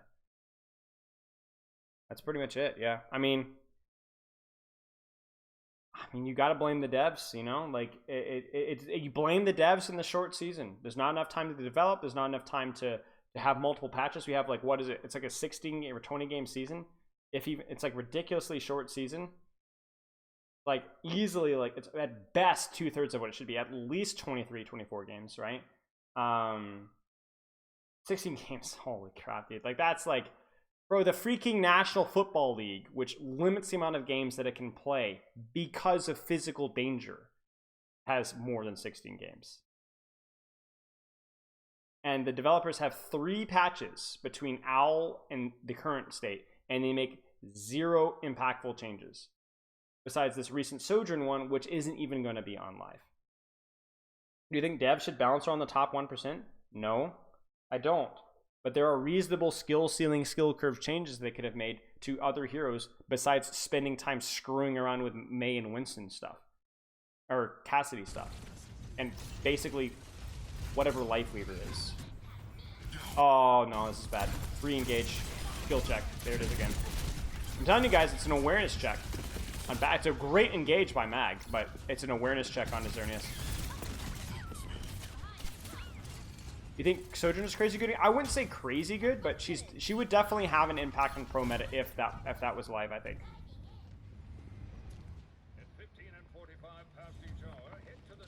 So again, awareness check, awareness check. And I'll give credit to Mag for being very unpredictable, right? There's the whip shot. He tried. Do you notice, by the way, guys, that okay? This is the mistake. This is the mistake from Xerneas. Because he gets scouted, so that's good from Xerneas. He hits the whip, but he's not committed his grapple. So then he immediately could go in afterwards. He avoids the bash, which I think it still interrupts. Even if it doesn't stun, it will like interrupt the roll momentum. And then now free slam. There's your trance. And rally. That's huge. That's another mistake from backline here. And I also think that to an extent here, Chosowan should be trying to mark ball a little bit more aggressively here. I think it's probably Piggy's probably pretty busy trying to control like MN3 and such, and maybe like the Tracer. But I don't see any reason why like Chosowan is not like maybe putting a little bit more attention on ball so this backline can rotate more free. Like that's the thing with ball is that like he can definitely shoot flankers all right, but he does lose HP pretty fast if he gets focused on. And that's it. Like that's a fight win right there. Like depending on how this goes. Yeah, and then that's pretty much it, right? Oh, huge pulse funky. And yeah, that's it, that's it. Like, you can't use 2 support ults for nothing and then win a fight. That doesn't happen. Lip is John Sojourn. Huh. I mean, Seeker is a really good Sojourn, but he's the best player in his team, so he's going to be looking better than he actually is. I love Seeker, but I'm not convinced that he's even like top 8 Sojourns in the league. Bit of a hot take, maybe.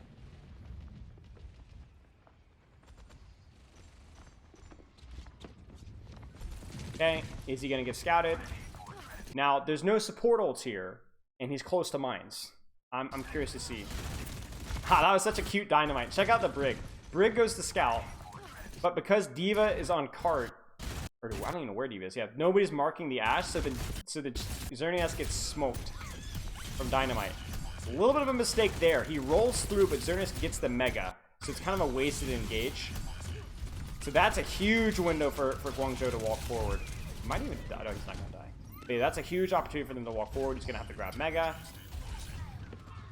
More cart push. Rolls around, trying to stage, but now the Tracer's keyed into him, so he's going to lose a lot of HP. Ball is not bad versus Tracer in 1v1. I want to be very clear. The Ball actually has a slight advantage over Tracer in the 1v1. Not just in terms of winning it, but like consistently pressuring it out until the Tracer gets pocketed. And then it's like impossible. Ball doesn't have the burst to kill a Tracer. It has armor pack, Harmony Herb. It doesn't matter.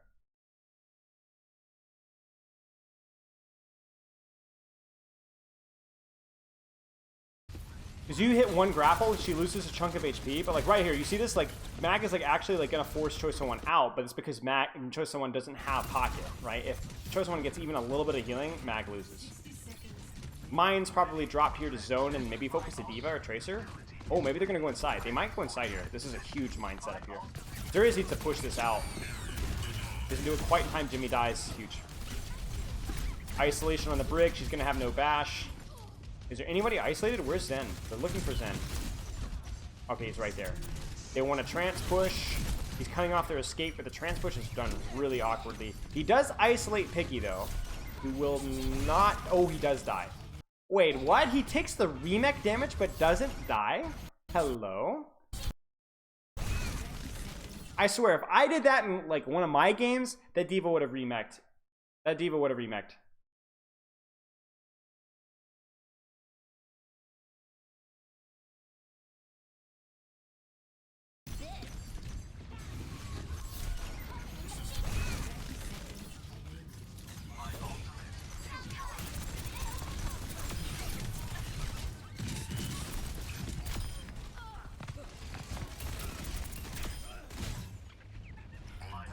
Yeah, the Piggy, sorry, the remake damage went through, but Piggy died, which is weird.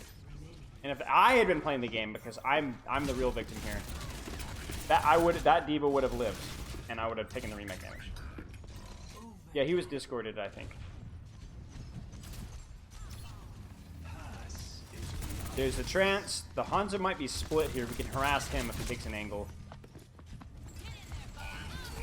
Kind of a blind slam, but it's okay. Rolls out, doesn't catch anything, needs to retake high. He's got his... I'm surprised he doesn't retake high again. I think, oh, they find the Zen push. Yeah. They scouted Zen, and the Brig's like, let's push, let's push, let's push. That's pretty much it here. Yeah, it's a scene. Charlie and I are there, but yeah, it's already over. Yeah, so Mag does a really phenomenal job of like constantly shifting his angle and changing the direction that he's going in. Mechanics were obviously fine. Definitely more on the Guangzhou to kind of forget for it to work, which is probably why I feel like this composition probably didn't make it. Because even with the Ana Brig, it's hard if the enemy backline is like really on their toes. Winston has more tools to mitigate the CC that these guys have. Yeah. Does Ball ever play the role of a marker? Yes, absolutely. Absolutely. Less so when there's like a hit scan, but if this was like a Sombra, yeah, absolutely. Go around, hunt their DPS, because Ball working in tandem with his flanker can really mess up Tracers and really mess up Sombras and so on. Or enemy Balls or Monkeys and things like that. Is Ball played outside this map? I mean, he's not even really played in this map anymore, but he was played in Rialto some as well. Again, the Diva maps, right? When is the flip from marking to engage? When the enemy is in a position to where you can engage on a target that you enjoy. When you hold a power position, your job is to defend that power position, usually by harassing the people that will take away that power position, which is usually the DPS or the flankers or the tank. So like for example, right now we'll probably see more marking from from Piggy and them, because they want to control these angles and keep their backline safe, because they're on defense. They have the backline. Whereas Mag really needs to get on top of that backline to try to sustain kills if they can. Very, very nuanced discussion though. Like if they can isolate Piggy outside of his backline's LOS, they will try to mark Piggy, force the HP duel. Yeah, I'm looking at the Zest POV next. This is just backline chaos to allow his team to rotate. That's all it is. He needs to live. Oh, that whip shot almost cost him his life. But he's just causing chaos there so his backline can rotate. That's all he's doing. Getting to that point right there. He has zero chance of getting a kill. Just getting... Oh, nice kill. Holding onto the grapple. He's trying to dislodge people. Again, the bash gets forced by Xerneas, but he's unable to land it. That's been happening a lot. Again, to my knowledge, the bash does... it does interrupt. It doesn't stun, but it does interrupt. Like, it stops the momentum from happening. Yo, Sunshine! Thanks for the raid, mate! We're looking at some Al POVs. Hope you're doing well. Floor Pulse raid? Absolutely. You know what this is? This is a trash can. This is a trash can, yes. Okay, chat, true story. I don't know if many of you guys know. Does anybody remember does anyone in chat know the lore of that raid notification? The trash can? I don't know if you guys know. First thing she does in here is beg. Man, like you raid me. I guess actually I shouldn't be complaining, because that means that somebody's gonna be gifting me a sub, so I should probably shut my mouth. Never mind. Disregard. Yes, Money Folder. Yeah, so it was Money Folder. I was coaching, it was a roast review of Money Folder. You guys know Money Folder? Back when he like actually played the game a lot. And I got a sticky note and I wrote Money Folder, and I got this trash can. I was like, trash can money. It was funnier at the time. It was funnier at the time. Yeah. You had to be there, I think. This is kind of a weird engage, I'm not gonna lie. I don't know if he's just generally causing chaos. I think he's just generally causing chaos to allow them to push cart for free a little bit more, but like obviously there's no chance of getting a kill there. Yo, thank you for the gifted... Yo, the gifted sub! No way! Oh my gosh, that's the most Sigma male move I have ever seen in my life. Holy crap.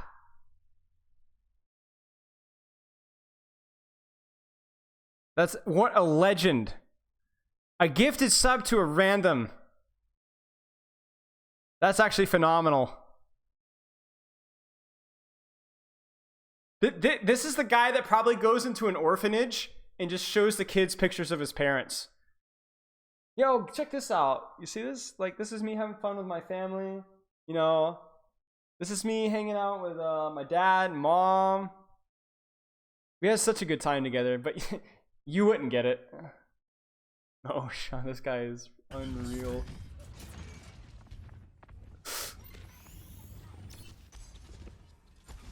My ultimate is charging.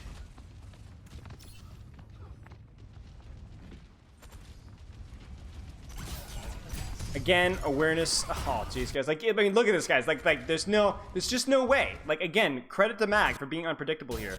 But Xerneas is catching L's. The melee isn't there in time. Do you see the melee? He's got his little haunch extended out there. He's trying it, but it doesn't work. So he gets not only that, but he gets knocked off the high ground on the freaking floor, and Jimmy gets isolated. Oh, it's a disaster. It's a disaster. Oh, he goes a little bit there. He almost gets this Zen too. Wait, we're just not gonna give her a sub? Okay, actually, you know what? It's fine. It's fine. I think hitscan players don't deserve respect. I saw something the other day. Okay, well, let's actually go back a little bit here. So, was it something about like the most dateable like role? What was it? What was it? The most dateable role was it? It was something like main support was at the bottom, and then it was like hit scan, tank, flex support or staff, flex. It was something like that, right? I disagreed with some of the placement. I think flex support should be at the top, or coach should be at the top for sure. Okay, anyway, staging on the back line here. Again, he doesn't have full HP. He's just going to drop limb mines. Might force a trance here. Nope, they kited out really well. Wow, that was scary. Huge pulse bomb, though. There's the trance. Honestly, it's just a couple of picks from the DPS there. Like, I don't even think the backline, the backline there played it really, really well from Guangzhou, like hiding that one out. It just didn't cut it. Mag is struggling. Like, you can see, like, the ball struggles so much in those small corridors, right? Immediately goes in a Widow. He's going to die for it, but it doesn't matter. And that's going to be the GG's. Okay, so Mag did a really good job. I mean, mechanics were fine. Target priority was fine. Timing, for the most part, was fine. It was just about, like, changing his angle, being a little bit unpredictable as an engage. We actually talked about that in the a little bit of the ball review today. And honestly, more on Guangzhou, like a skill check more than anything else. Spilo's goal 3. Yeah, shut up. It's never funny. Like, it's never funny when you say that. Like, you keep trying and it's still not. All right, Zest POV. This is foul. Now, I don't know this one, so, but this is foul, so, okay.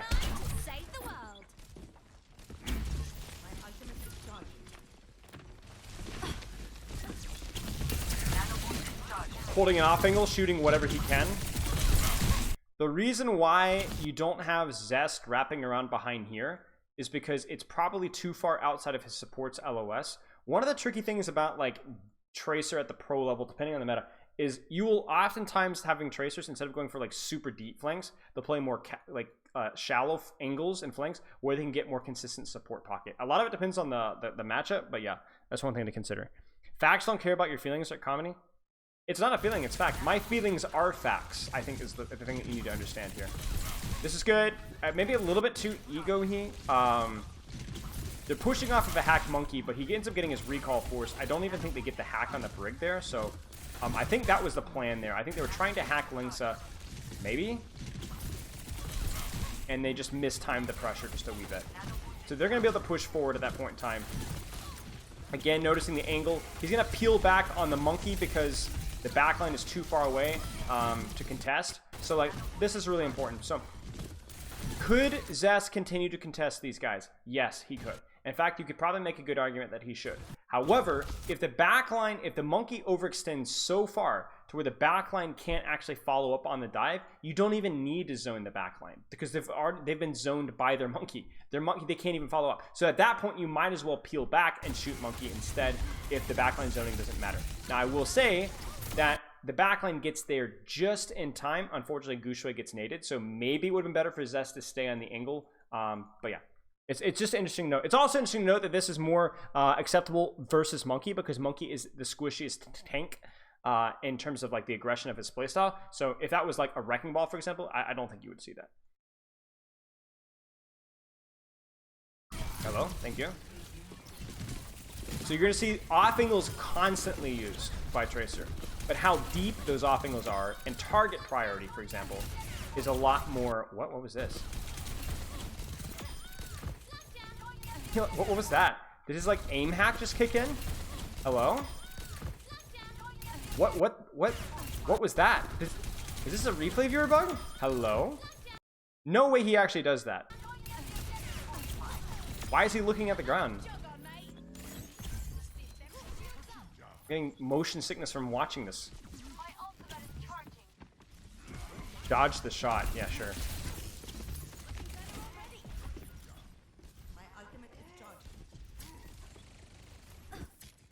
He's hiding his head while he's reloading versus an Ana.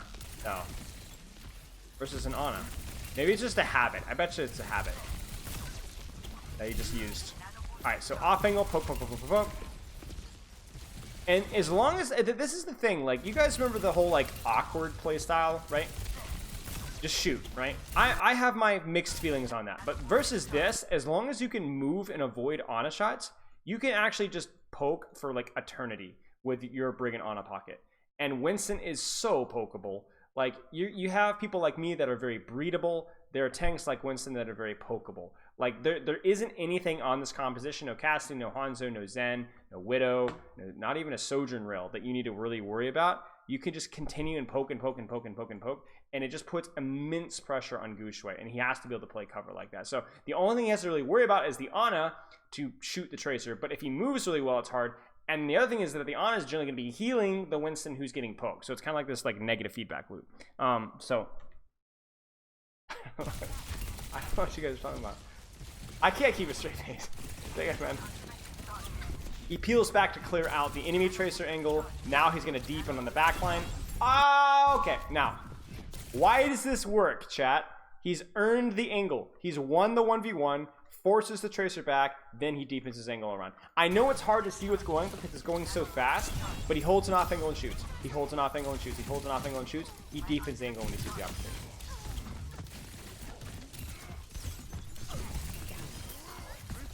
What are you guys talking about? Like, I've been breedable since like no. Long time. Yeah, that was a great pulse. No recall, easy peasy. Now they might be spy checking a little bit here because they know Shy has EMP.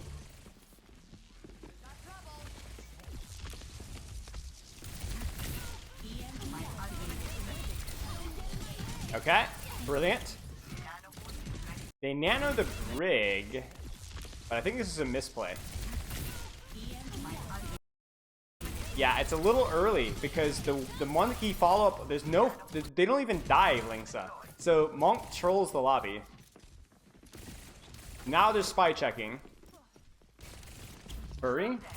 Okay, chat, just quick question.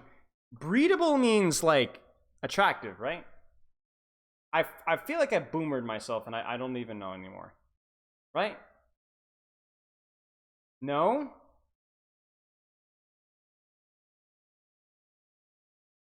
Well, I mean like breedable, but like I thought it was like a joke that initially started out means I could put you in a chokehold and oh.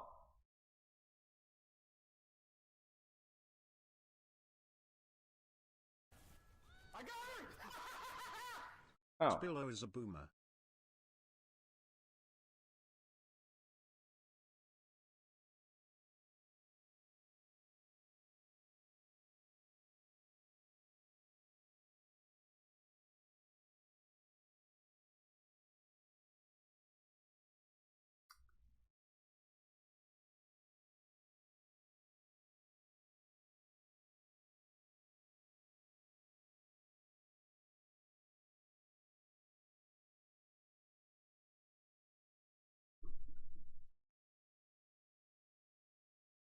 Mm.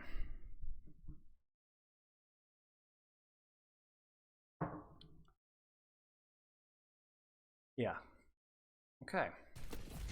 I think I'm gonna stick with the Overwatch. You know what? Maybe I should just stay in my lane for today. One of the EMPs of all time. Thank you, Shy. Marking Tracer because the enemy backline is too far out to really matter, and they're also rallying. I can't even. I'm VOD. Like this entire VOD review is shot. Like I'm basically at this point chaining words together, one phrase at a time. I'm just going through the motions at this point right now. I can't. I'm saying words, but it's just my heart's not in it anymore. I don't even know what's going on anymore. It's over. This stream is cooked. Like it's done. We might as well just call it right here. I don't know. Yeah, they were looking for Ana there. Tracer, forcing Tracer out, pressuring point. Yeah, I mean this is just playing basically whack-a-mole, like whoever you can focus. Yeah, this is it's over. It's really over at this point in time.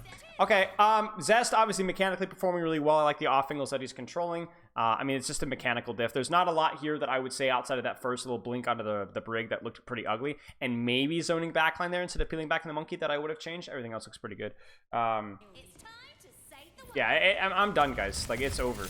I might as well just take a step back. Could somebody please tell me why that does 74 damage? Maybe he was in the midst of being packed. I don't know. I see that happen sometimes and it confuses me. Like, you could recall and get like 149 HP. Or Venomine sometimes does 76 damage. I think it's because of like partial damage or something foolishness like that. He's gonna play Overwatch at some point? I might play. I don't know. Maybe me destroying Gregor in something, or it might actually wipe my brain clean. Just dominating somebody.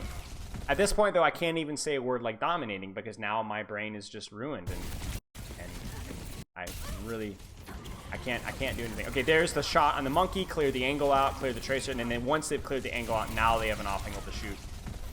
Again, it's just shoot, shoot, shoot, shoot, shoot, shoot. Don't take focus. Shoot, shoot, shoot. Focus the Sombra to cancel the hack. Force Sombra out. There's the nade. I don't know if they can commit on that. Yeah, it's a little too far. Do some push-ups. Man, I'm about to go on like the most illegal testosterone supplement possible at this moment right now. Like, I'm fixing to just grow more chest hair through the sheer power of desperation. Like, anything. Good off angle. Notice, by the way, that he's going for backline now. Not because backline now in this particular fight is more attractive. It's just because he has the position to do so. If he took an angle like this on first fight, he gets scouted and cleared out really, really early without the support sealing him. But he has the opportunity to do it now. So, yeah. Like, you see this? Like, this game. He just shoot, shoot, shoot, shoot, pressure, pressure, pressure, pressure, distract, distract, distract. Same time as his monkey. Off angle's really good. He's starting to get shot from behind, so he needs to move towards his supports a little bit. This is definitely a little bit more unique to the mirror. Woo! Oh, he doesn't get it quite. That's sad. Big thing in the pulse here. What? Oh, he doesn't hit it. That's tragic. This guy sucks at Tracer, I'm not gonna lie.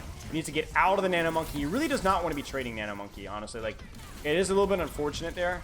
Kind of a stalemate between these two teams, both marking the opposite off angle.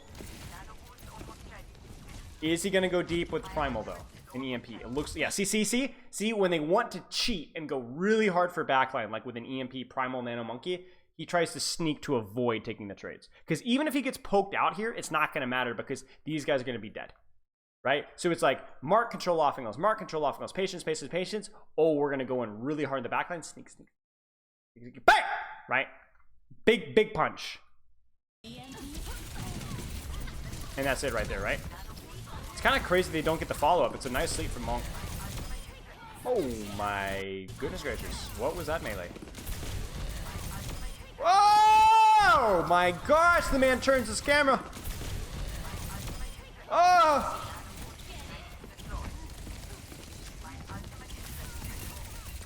Just so smooth. Good pushing from Guangzhou.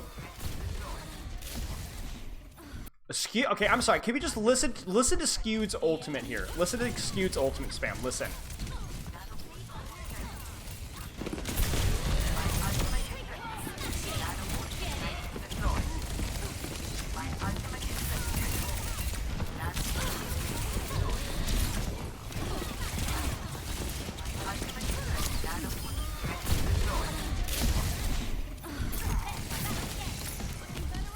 Shut up! Holy crap! This guy doesn't deserve the MVP nomination based off of just that. Okay, special push-up as soon as this is done. Remind me.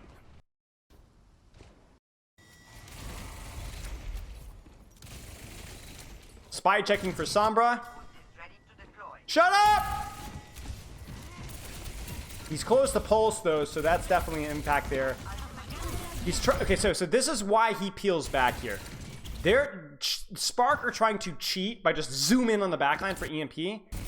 And if Zest can get here and get a clip on Leave, who's like cheating, who has basically like no blinks, forcing Leave to like recall will completely ruin the EMP follow-up. So this is actually really important. It's probably better than trading backline because remember, the backline's too far away.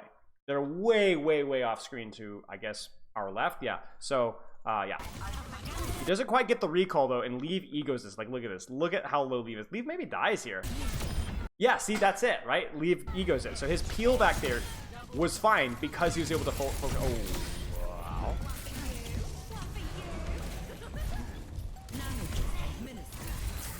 really nano. Why does he nano Winston? What the? Why did he nano Winston? What is Skew doing? Why would you even use nano? Hello? Trying to force the flankers out. There's the recall. That's huge. That means the next time Tracer touches, she will die. Force Sombra out. Tracer actually waits for blinks, so that was really smart of Lee, but she still might die. Yeah, she's getting full on a pocket now. Still winnable, actually. If this pulse can land, no, it doesn't land. And that's pretty much it. Yeah, okay, that's pretty much it right there. So, I mean, Zest mechanically performed really, really well. I like the target priority that is basically just taking what targets were provided on the angle that he had. That meant marking sometimes. That meant going around deep for backline and hard stuff. And that meant even shooting the enemy Tracer when they were looking for EMP so the Tracer couldn't follow up. A lot of nuance here. And it's also worth noting that a lot of the playstyle and positioning choices he was making were because there was no hit scan. There was no long-range DPS that he had to permanently flank and harass. There was more of... There's nothing but the Ana that's poking me, so I'm going to kind of control and offing. I'll play more like a poke DPS than anything else. It's definitely something that is more relevant in the Sombra Tracer mirrors, and it's probably why you see more of this playstyle and less of like hard flanking. But yeah, it's good to know. Yeah, it was a really, really, really short VOD. All right, push-ups, right?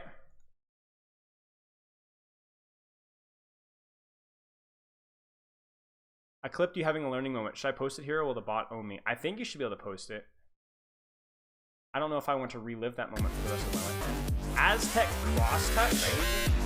I think I do Aztec cross touch. I think I should be able to do that. Yeah, okay, so let's take a look here.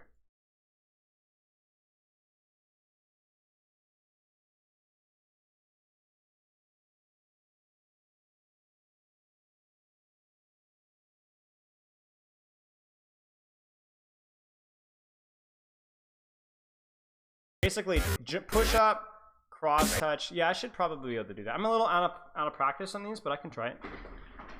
What song is this? It kind of sounds familiar. Yeah, I don't have a hat. The only cap that would fly off is my my toupee. Yeah. You guys see that? You turn it down just a wee bit.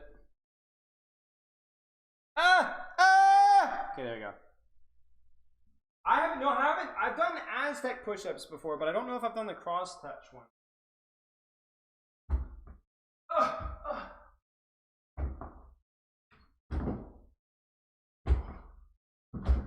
Kind of. I think the first one or two were okay. How did it look? Was it okay? Was I doing it right? Close enough? Okay.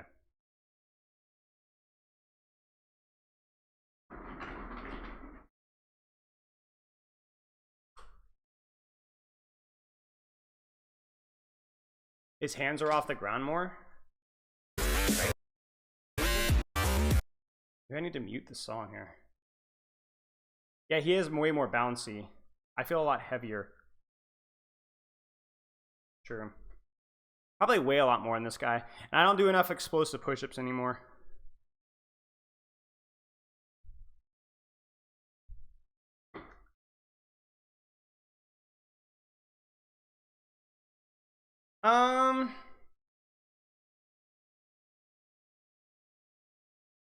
Poke for like eternity with your Brigand on a pocket. And Winston is so pokeable. Like you have people like me that are very breedable. There are tanks like Winston that are very pokeable. Like there isn't anything on this composition. No casting, no Hanzo, no Zen, no Widow. No, oh man. My career ending in like one brief 30-second clip. Okay, let's jeez, man. It's what I get for trying to be hip with the kids. I try to be hip with the kids, and I'm like, oh, breedable means like you're attractive and oh man. It just goes to show, guys. Just goes to show, you know. All right, let's take a listen to some Ask Spilo, ! Discord. There's an Ask Spilo channel. I won't get to everything today because I was out of town, so I've got a bit of a backlog. But I will take a look here. Okay, Am I the only one having problems hitting shots in Junkrat? No advice, to be honest.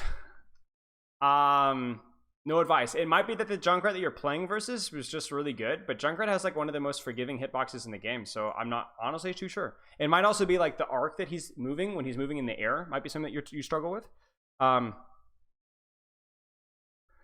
What determines what angles you choose to Sonic as Hanzo? Basically, here's the rule with Hanzo. If you want to use an angle, you Sonic that angle, right? So that gives you information to either win the duel or like to give you information to anybody that might be contesting you. If you're not, you don't need Sonic for the angle that you choose. Let me actually give you guys an example.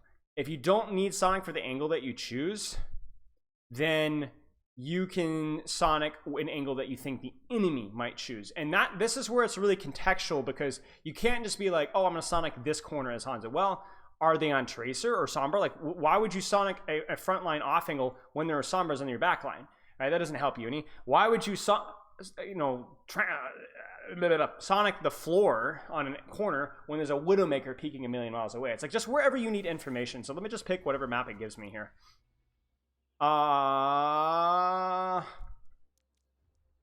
Nepal, sure. Let's do this. So like if I'm on Nepal, let's just see what it gives me. So that badge should still be there.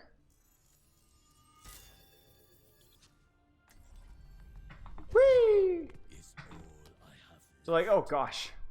So like, let's say I'm like here, right? And like first fight, right? I'm not Sonicking over here really, because I'm not expecting anybody to be here. I'm Sonicking here to give me information here, right? All right. Then from here, like let's say the fight goes out here. If I know they're here and I know they're on Tracer, I'm probably Sonicking like here, so that I know about this high ground here because I predict she's gonna come here, or maybe even here, right? Or if I'm, let's say I'm fighting on point, right? I'm like shooting here. What I might want to do is I might be like, yo, I don't know where their Genji is. I want to flank behind. So I'm gonna Sonic up here. Hello? And then that gives me information to know that I can wrap around behind, or it gives me information that the Genji is here, right? So a lot of it depends on the comp that you're playing versus and which angles you want to take. Because again, if there's an angle that I want to take, I kind of need to angle, like Sonic that angle, because that will give me like the advantage in the duel. Like Hanzo's like this weird character that can like win like almost every duel he gets in, but he also can like lose every duel. Because Sonic and Storm are unbelievable powerful tools in duels, but if you don't have them or if you misuse them, you're screwed. What determines what angles you choose to... Okay, I'm an idiot. I just answered that. I can't decide whether Ram is good or not. I would say he's just a really low skill ceiling character that sometimes it's just a really myopic playstyle. So there's going to be some maps where he feels like really bad. But, you know, a lot of it also depends on like how the enemy team responds to things like his ultimate. Because his ultimate is definitely pretty easy to get value out of, but it's also like one of those ultimates that like you mess it up, you're cooked, right? It could also be a team wipe. So it depends on how you execute it. I like how I turned to spawn just to quit. I guess I wasn't intending to, but yes. What is the most effective order to watch your YouTube videos to improve most effectively? Start with a hero that you're learning. Start with a hero that you're learning. So what I would do is, like, I've never been asked this question before. It's kind of a weird question, but I think it's a good one. So what I would do is I would do something like this. So let's say you're trying to get better at Zen. Zen mentality, 8 minutes to solve support in Overwatch League. Maybe I'd watch this, or the Zen positioning secret, or something basic fundamentals of Zenyatta. All right, I get better at Zen, then maybe I get the guts to really get a full Zenyatta session. So I go maybe over to here, and you know, I watch a full one of these and take some notes, right? And then I'm like, you know, I'm looking to expand my general understanding of the game. So then I might go through like, all right, maybe one of these videos that might be applicable to me, or like maybe this video, or like maybe a general play style thing, or maybe some general information thing. But like, I think that would be like a good order. And then maybe you start dabbling into some of the more pro stuff. I mean, it depends on what your goals are, but it depends. Honestly, the complete support guide or the complete tank guide is probably a pretty good starting point if you play tank or support. Yeah, yeah. After working on improving an element of gameplay, how do you know when it's time to move on? I would based off of time, progress, getting bored. I think all three, really. I think it's a great. You really got the three factors right there. If you work on something for too long, you lack the intensity with which to improve at it. If you've made a decent amount of progress, then there's going to be diminishing returns for continuing to work at it. If you get bored, kind of going back to the time thing, you're not going to have the intensity in actually practicing it to actually see any differences. So the number one thing you can't do is get bored. If you find yourself getting bored practicing something, it's time to move on. Second most important is progress because of diminishing returns. The third most is time. I've seen some people like keep attention working at something for like 3 or 4 weeks. I can't do that. I need like 3 or 4 days and then I'm totally bored practicing something. But it depends on the person. But yeah, it definitely depends, but you're thinking about the right things. How two players determines know when to swap heroes or comps during a match? From practice with the team. Players in comps or tournaments almost never make a random swap. Almost never. It happens occasionally where they're like, I think this might actually work. Just trust me, right? That has definitely happened in teams that I've coached before. But usually it's compositions that they've already practiced and worked at as a unit before. And they just think will make sense, make better. They know because there's been a discussion that we like this composition versus that composition on this map. Hey, look, there it was, just like we did in scrims. Let's make that swap. How can I get better at coaching? Practice. Practice. Your rank is fine, just practice. Where to start would be something like an Overwatch University free VOD reviews. I have a free VOD review thing in my channel as well. VOD review community, got a lot of really great guys that help out with that. You could get your toes wet in that. That would be good starts for those. When I'm trying to learn new heroes, it's better to do it on a different account, a lower rank. It depends. I think if you have the mental fortitude to tank your rank, then I would do that. If you have the mental fortitude. If you don't, then what I would do is try to play up to where you're close to the rank that you're at and then go from there. The only other problem I would say is that sometimes tanking your rank isn't always good because let's say, for example, like you're trying to learn like Mercy, but your Mercy is like legitimately like trash. It could mean that the games that you play as Mercy are like really bad practice because you're so much worse than everybody else that it feels like completely overwhelming and you're not even like learning properly. But if the rank is like comparable, like let's say within one rank, 1.5 ranks, then I would say it's probably okay if you can handle it. Yeah. How should you approach creating a 5-stack for the team queue mode? I don't know, honestly. I mean, you would need, just like any other team, you need like a role, really. Like, you know, it's role lock, right? So no different than 5-stacking in any other things, really, to my knowledge. The only thing that I think you would say is maybe you would have to balance out the fact that I think you can swap between rounds. So like if you have like a one trick that's really good at one hero, but it can get countered, then having somebody else that can kind of fill that role and play a different role might be helpful. New account size versus stop answering my questions. You guys can answer in threads if you guys want. Always open. Okay. Are you an Overwatch lore guy? Not really. I think everyone kind of gets, not everybody, but a lot of people get into it because of the character design. So I was definitely more into the lore early on. I was very interested in it and that voice acting and stuff, but less so over time. For my Yo, gift. thanks for the sub. I appreciate it. And you're welcome. Do you expect anything from the upcoming PvE? I will definitely give it a shot.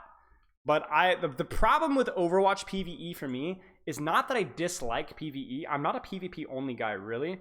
But I've always found Overwatch PvE to be just garbage, to be honest with you guys. Like, really unplayable. Fun to do once, twice, maybe. But then they've never really been fun to play to me. So I think if it's different and better than Overwatch PvE, sure. But Overwatch PvE has generally been, at best, a minor distraction. Are you more of a gameplay guy? Yeah. Okay. Have you ever oiled and combed your hair? I think, yeah. I think there was like it was like some 30s birthday party I did a while ago, yeah. Yeah. I used to slick it back, bro. Let me find a picture when I was like a kid. I've got super curly hair, but only when it's longer. I didn't even know I had curly hair up until about a year ago. I'm not even lying. Let me see if I can find a good slick back picture here for you guys. If I can find one. This isn't. Oh yeah, I've got the groovy one for you guys. Wait. I think this one's good.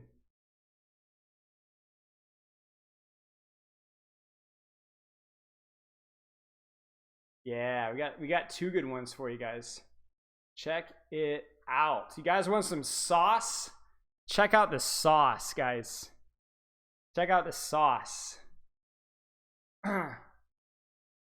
Dude, this I was not dripping in Riz. I was bathed in Riz. Absolutely bathed in it. And you guys think this is good? Check this sucker out. All right. Sheesh. Dude, check the brush, the comb. You know what I'm saying? And yes, those are Star Wars cards. Yes, they're Star Wars cards. Dude, the man, like, super hot fire. That's all I'm saying. That's all I'm saying. It is what it is, you know? It's alright. Not everyone could be me. That's okay. I have a question for Ladder. When against an insanely bulky brawl, I will often as tank try to contest the resources of pressure. I'm having a trouble with these mid-master when teammates don't fight tanks.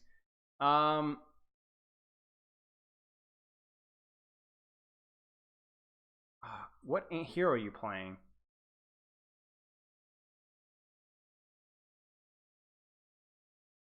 The thing of Ryan swinging the team versus my Winston being number one before. I mean, the thing is like dive tanks just have more value than brawl tanks. During bursts of, if they don't take angles, you as Winston should have infinitely more value. Not infinitely, but like easily 20%, 50%, 80%, 100% more value than their Reinhardt if you get the optimal engage. Like, you could take any, like that. I always get this question, right? And it's always like, if they're not taking any off angles and you're still not getting good value on your engage, it's a skill issue. Without more context, and that applies to Ball as well, and Doomfist really. Without more context and having more info, again, you guys can give me a replay code with the timestamp. That's the best I can do. What happened to you, Spilo? Bro. I aged really well. That's what happened. I've changed hairstyles like 6 times, and every single time, bro, you guys don't even know. Okay, let me get you guys a picture. Let me get you guys another picture. My hair is so thick that it literally holds, when it's shorter than it is right now, it literally holds itself up. I'm not joking. I've never used product in it. It just holds itself up. Let me see if I can get a good picture. And when it was short, I used to call it the toothbrush because it would just like whoosh. It was not a good look, I will be honest.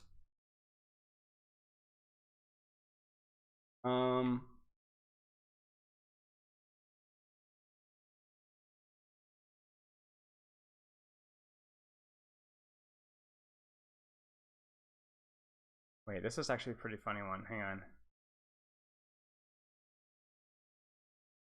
Oh yeah, here's one. I actually used this one for a thumbnail because I looked nice and depressed. Check this out. This is zero product. Zero product. It just stood, it was so thick. Every time I'd always go to a new barber or whatever, or a hair salon because I'm high maintenance like that. And every single time be like, you have so much hair. It was like inevitable. It's that thick. It's that thick. It just stays on in. I've got other pictures as well, but I'm not going to bother. But yeah, anyway.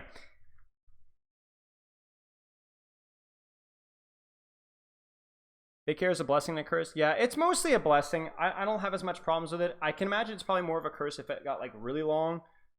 But yeah.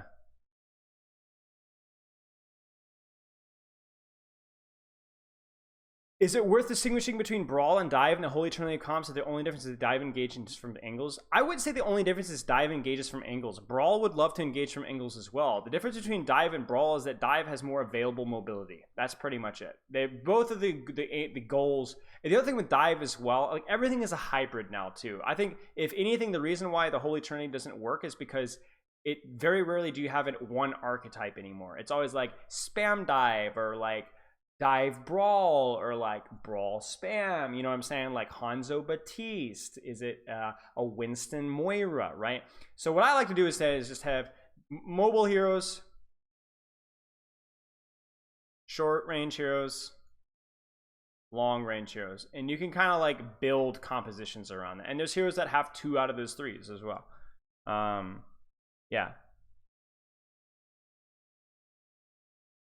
because when people think of traditional dive heroes, they often think of like Sombra, Trace, or Winston, which are all short range heroes, but that doesn't have to be the case. There's also longer range dive heroes. Ana is a great longer range dive hero, not as long range as Zen, but more longer range.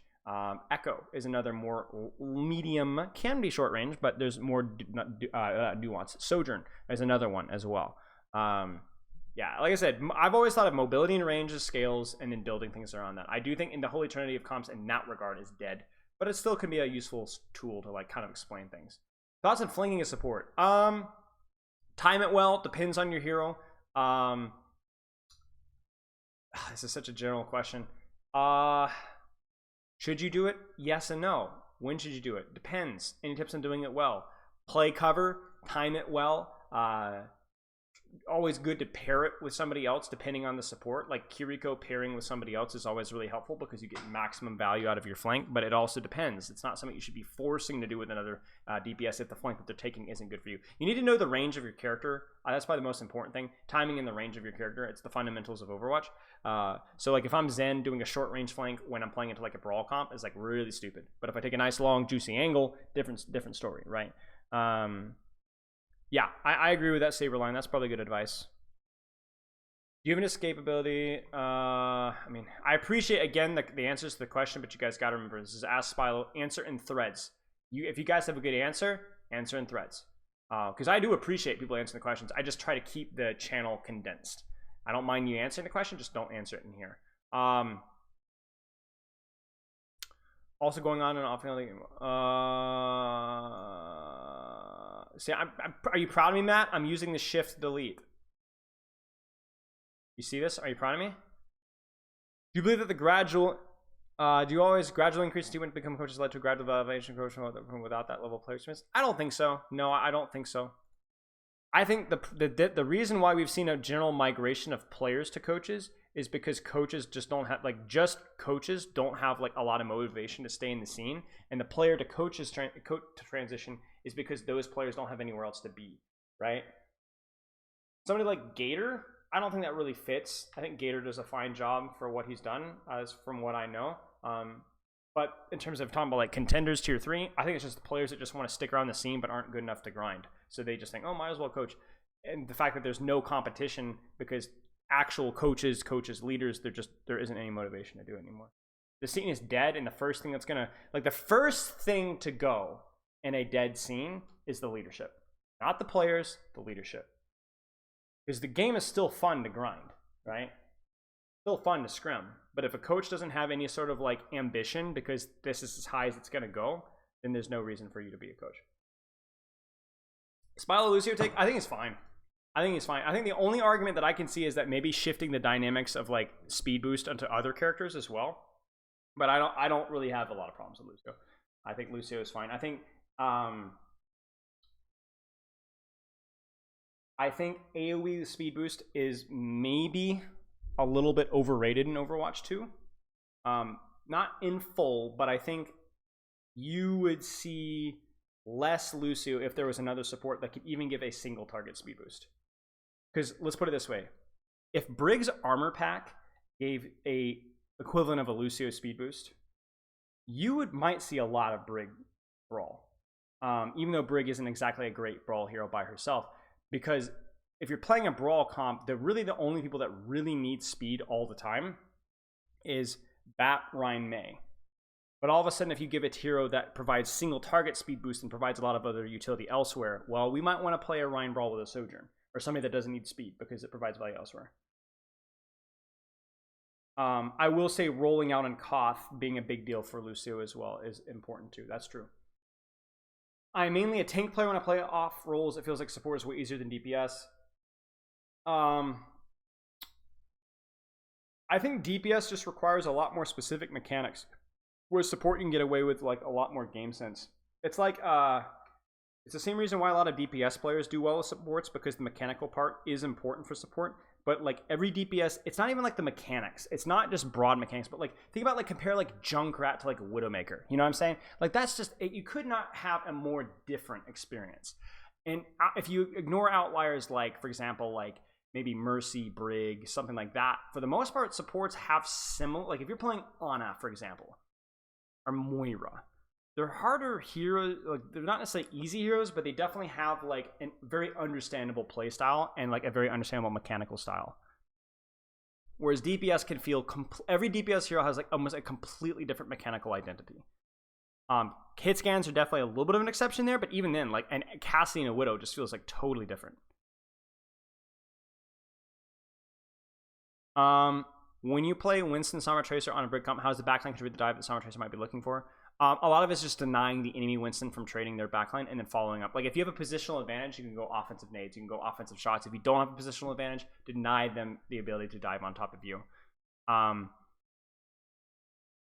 Usually flanking not as much, because you will often it's more about controlling sightlines, playing high grounds, you know, moving and rotating away from the divers as much as you can while still being able to shoot with your Ana. Like your Ana wants to shoot things and heal things, right? And so your Brig kind of plays bodyguard to her and then tries to deny the dive as it happens.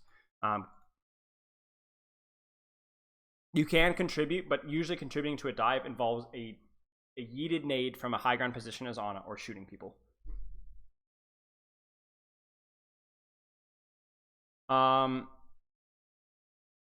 I struggle with wasting my cooldowns as support, invincibility, one at a time. On how to save them until I need them, just one at a time. Position yourself well. I don't know why I was starting to delete that. Position yourself and look at how you're using your cooldowns and find out what you need to be doing better. Don't just say, oh, I need to stop wasting regeneration. Why? Under what circumstances are you wasting them? What's causing you to waste that? Like you need to isolate this. These broad statements aren't very helpful for you. You need to be very specific about what and how you're wasting a cooldown, not cooldowns, but a cooldown, and work at breaking the habit. Everybody wastes cooldowns. That's not a problem unique to you. It is something that everybody struggles with. So it's very easy to press a button and not when it's not necessary. So you need to find out which of those buttons do you want to prioritize first. I don't know.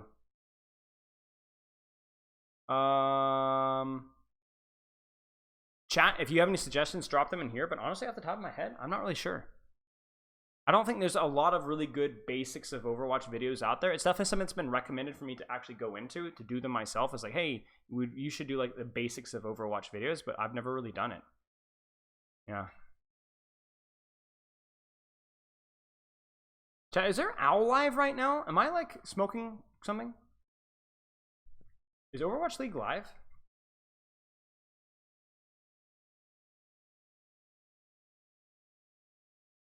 Oh, okay. Sorry. For some reason I was like, wait, it's Thursday. Somehow it's like it didn't even cross my mind that Owl might be live on a Thursday.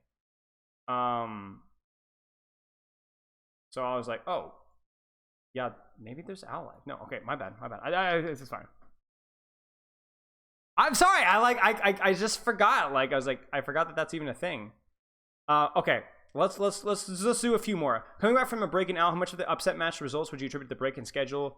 I mean, really everything. I mean, you look at like the Gladiators, for example. I think Cager did a good video on it. It's like, you know, Valiant played well. Gladiators have honestly just not had a good season at all. Marvel's brand new on the team. A lot of their issues definitely seem to be like a timing between backline and tank line.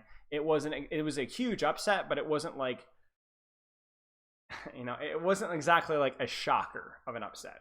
You know, like, oh, it's inexcusable that happened. You know what I'm saying? A lot of people do take breaks during there could be schedule. I think it depends on the team. I think for Glad's definitely something more of like break and schedule, some of the roster moves. I think something like Vegas is going to obviously perform better. I mean, you could sub in anybody into Vegas at this point in time, and I think they perform better. So yeah, I think it just depends on the team.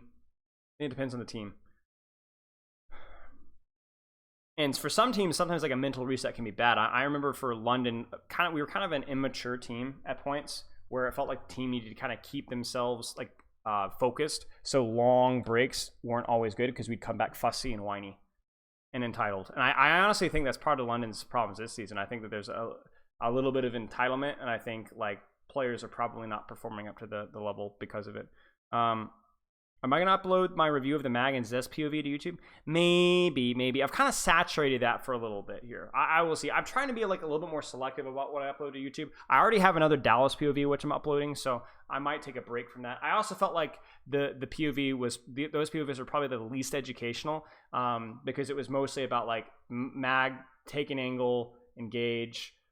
Zest was honestly just completely curb stomping the enemy competition. I think it was probably the least educational of the POVs I've seen. Casting his current state, I don't even know, man. I really don't even know. It's a disaster. He's just kind of gone in wrong directions in 2 different ways at once. Do you think Overwatch is encouraging players to emphasize on aiming skills to playing around the hero its own unique moves? I don't think so. I think what's happening is that the more aimless heroes are like the more brain dead spam no brain engaged heroes, and so they're trying to make them more dynamic. And even something like a Winston right click, he's not a brain dead hero by any way, shape, or form, but it gives him more options of what he can do. So what you might be Overwatch 2 encouraging more mechanical dynamics for every hero? Yes, maybe, but I don't think that's necessarily something they're specifically trying to do.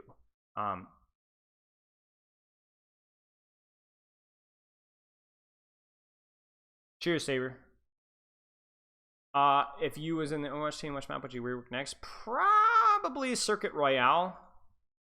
I think that's way too one-dimensional of a map. I think Circuit Royale or Numbani, I think, would be 2 at the top of my list. I don't know what you guys think though, because that's my just initial gut reaction. I haven't really thought about it.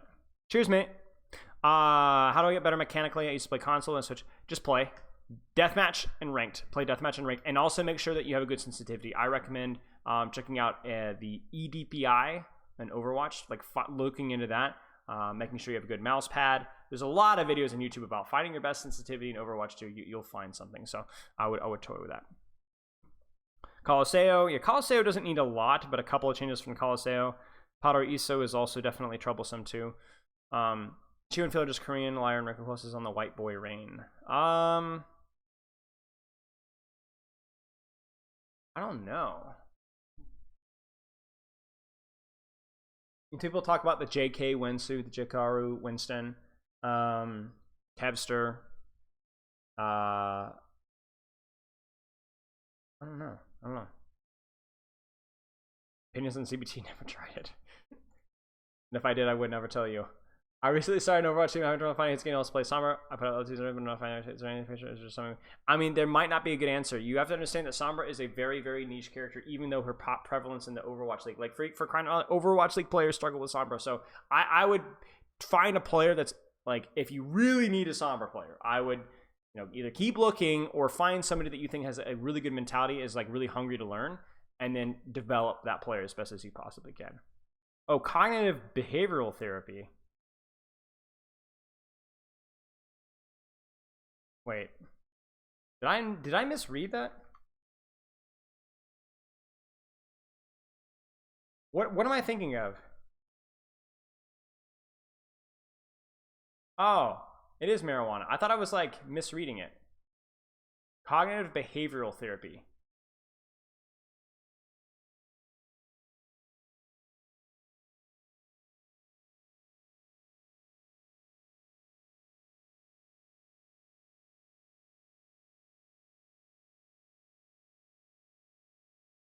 Yeah, I think this looks reasonable enough. I mean, this seems pretty low-hanging fruit here in terms of like, it's not exactly hot take that I agree with it. What's my football number? I was 2. I was 9. 43. I'm 9 right now. I'm usually 9 a lot recently. No, I was thinking of weed. That's not what I was thinking of. How is weed the second worst thing that I could have been thinking about? You guys are next level. If you're a support and one of your teammates is Zen, should you try to heal more? It depends. If you see opportunities to put out pressure, then I wouldn't necessarily go out of my way to heal more. Because Zenyatta can put out a lot of damage that reduces your team's need for healing, in a way. Like, that's what Zenyatta does, right? So I wouldn't go out of my way to heal more. I would just see what the opportunity provides. CBD. Oh, CBD. Oh, yeah. Yeah. If someone watches you and they're still low elo, are they really watching you at all? Yes, I know a lot of low elo players that watch me. And if they've been watching me for a long time, like, in fact, I made an entire video on this and why coaching doesn't work. Because, like, just because you watch my videos, bro, you could get coached by me repeatedly and it wouldn't change anything. Like, guys, I am such like even if you were to videos, my content, and like your personal drive, growth, coaching yourself, grinding yourself, mentality, stuff that I can help provide advice with, but I can't do it for you. Like, it's 90% of it's on you. Even in Overwatch League, like, player performance is like so important. Like, you can have a great coach, but like, I'm an enabler. Like, I'm not even really a coach unless I'm working with you on like a daily or a weekly or a bi-weekly basis, right? I'm like a kind of a teacher guy, you know what I'm saying?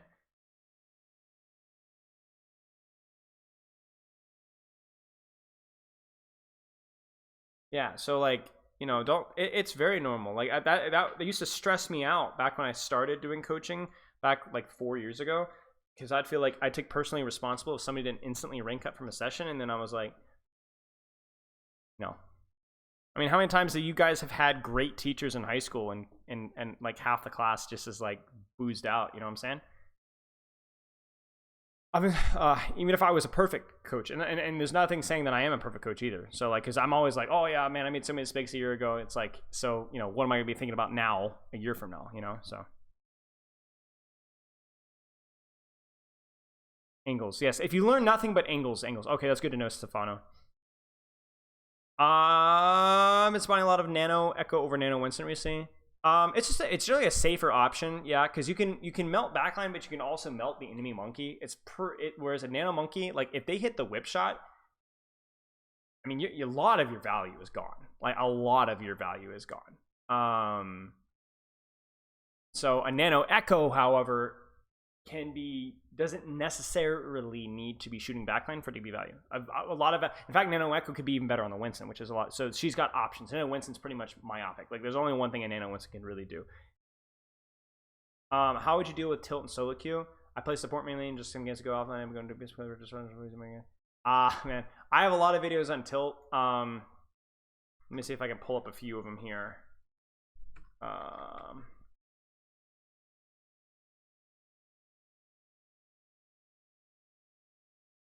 Let's just search tilt. Stop playing Overwatch when tilt is too much. Stop autopiling. De-ranking Overwatch 2. Let's just say mentality. I don't know, mental.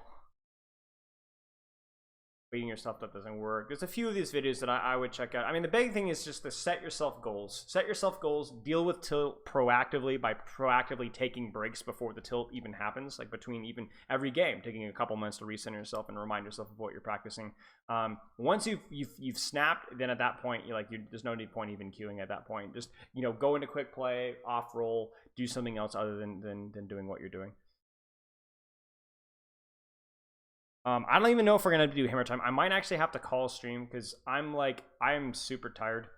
So can I try and collab with Masa? He's on my list. I have a lot of people on the list. It's just about finding the time to contact everybody and work it out with everybody. Can we have the music channel? No. Sadly, due to lack of, basically what happened in the music channel is everybody dropped their songs. And it was always trash music because anybody but the music that I listen to is trash music. That's how this works. Nobody communicated or talked about music. It was just basically just somebody would dump a song in and nobody would react or nobody would care. It was like if you have a really cool song, drop it in social. Nobody really cares, to be honest. Zebra Clap, maybe. Cager? Yeah. Cager's good. I've known Cager for a long time. I remember the fact of finances. Maybe you could tip or just oh, I mean, there's a donate button on Twitch, like, I think down there. That's really generous of you. Yeah, I mean, the donate button through Twitch is probably the best bet, but that's super generous of you guys. Let's do a few more. Shut up, Snecky. What are your thoughts on collegiate Overwatch and taking AL players to straight dominate? I don't know if it's CSGO schools like Davenport or as a whole. What are thoughts on collegiate Overwatch and taking OWL players to straight dominate? Oh, I'm indifferent. To be honest, it's like, I get that it's corny, but also if those colleges have like developed esports programs that allow good players to get a ride, who cares? You know, like, what are you going to say that's not allowed and you're going to deny somebody the opportunity to get a college degree? I mean, that would suck for the OWL players if that was denied. I get that it has like the competitive integrity questions, but honestly, then get the other colleges need to get up to speed. You know what I'm saying? It's tough.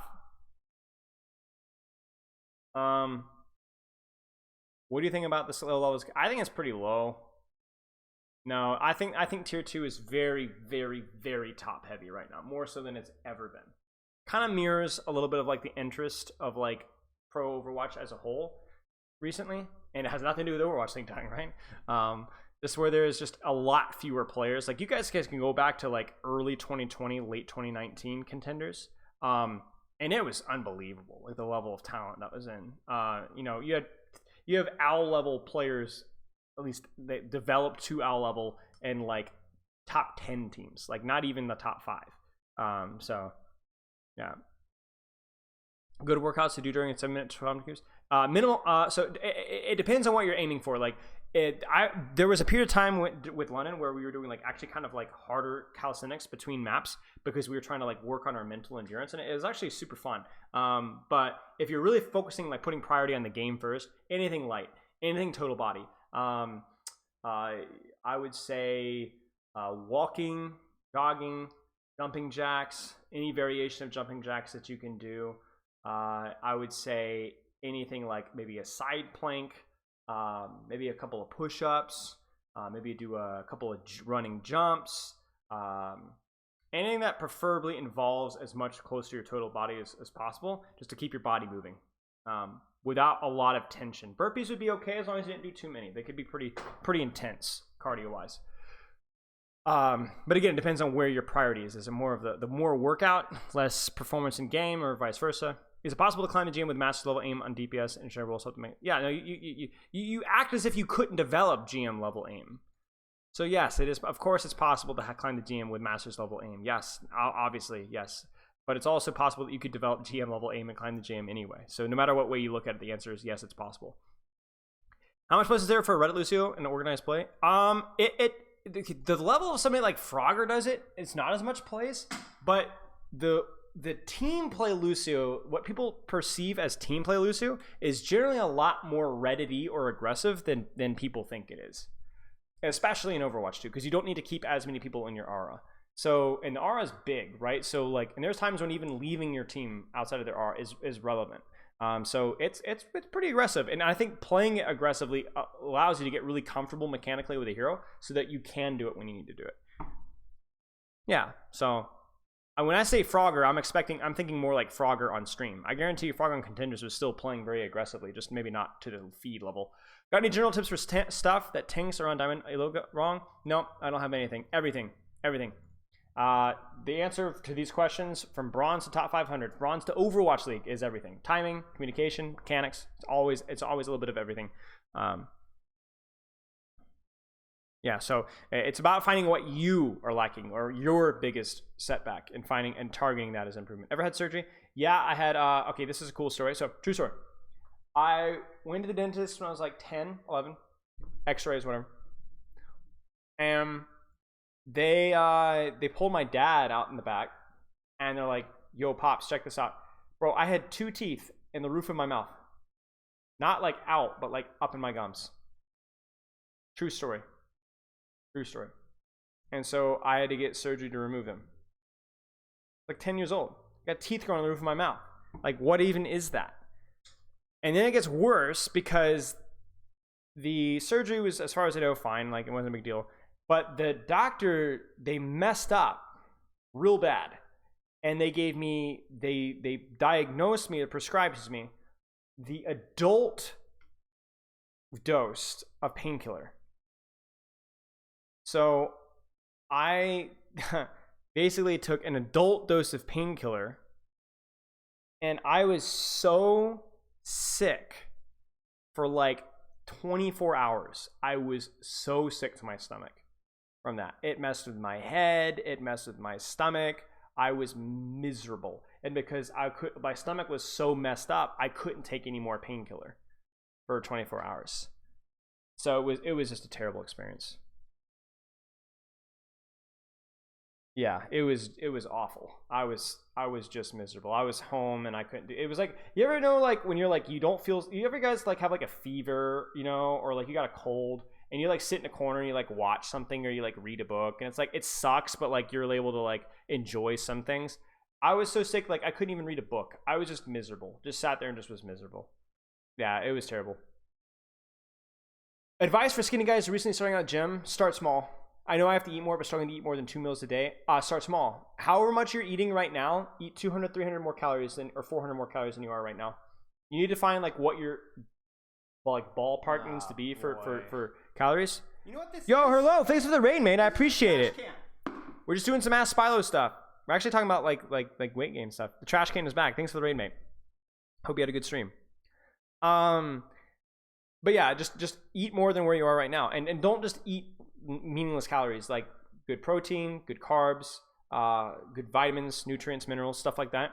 Because like 400, 300 more calories is really not that much more. Talk about like apple and peanut butter or something like that, or like a potato and a piece of chicken. Like just one potato. Like that's more than enough right there from what you're eating. It's just a little bit more. Don't make eating a chore. Just give yourself a little bit, give your body more building blocks to work with.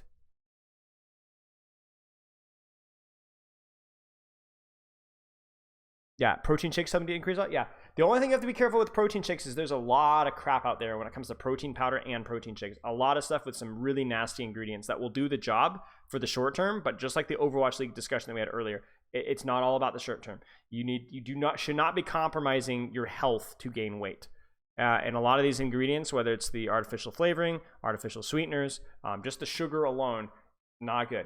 There's a lot of junk that gets passed by because it's somehow healthy to gain weight. Protein shakes are like some are up there with like energy drinks in terms of some of the trashiest things you can put in your body depending on what you're going for. So be careful. Use your common sense. It can be very overwhelming. Just use your common sense.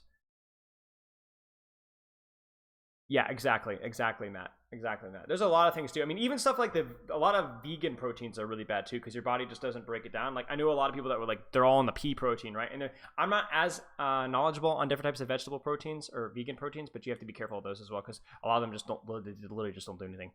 Thoughts on Sauna over Backbone in May in the recent games? I don't really know what's going on behind the scenes, and obviously Backbone's a friend of mine, and so something going on internally would be my guess.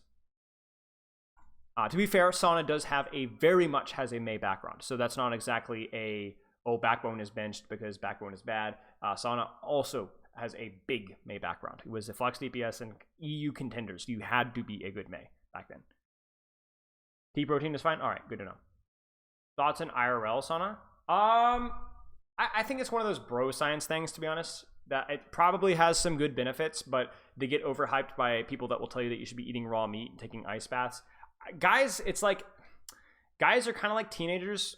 With all due respect to my to my sex, it's like we get kind of obsessed with stuff, and we like fixate on them to where like you have to be doing X lift or eating X supplement or taking testosterone or you must never ever wear sunscreen or you have to be doing or and so basically like what ends up happening is that something that's probably fine for you, probably maybe even good for you, is like it is the way, the truth, and the life, and like guys just get like so fixated and stuff like that. And I think Sauna kind of falls into that category as well.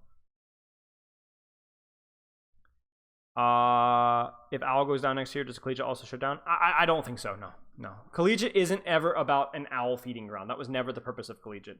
Collegiate was to have an Overwatch esports program, the same thing as anything else. So no. If you were an animal, what would I be? I don't know, chat. What animal would I be?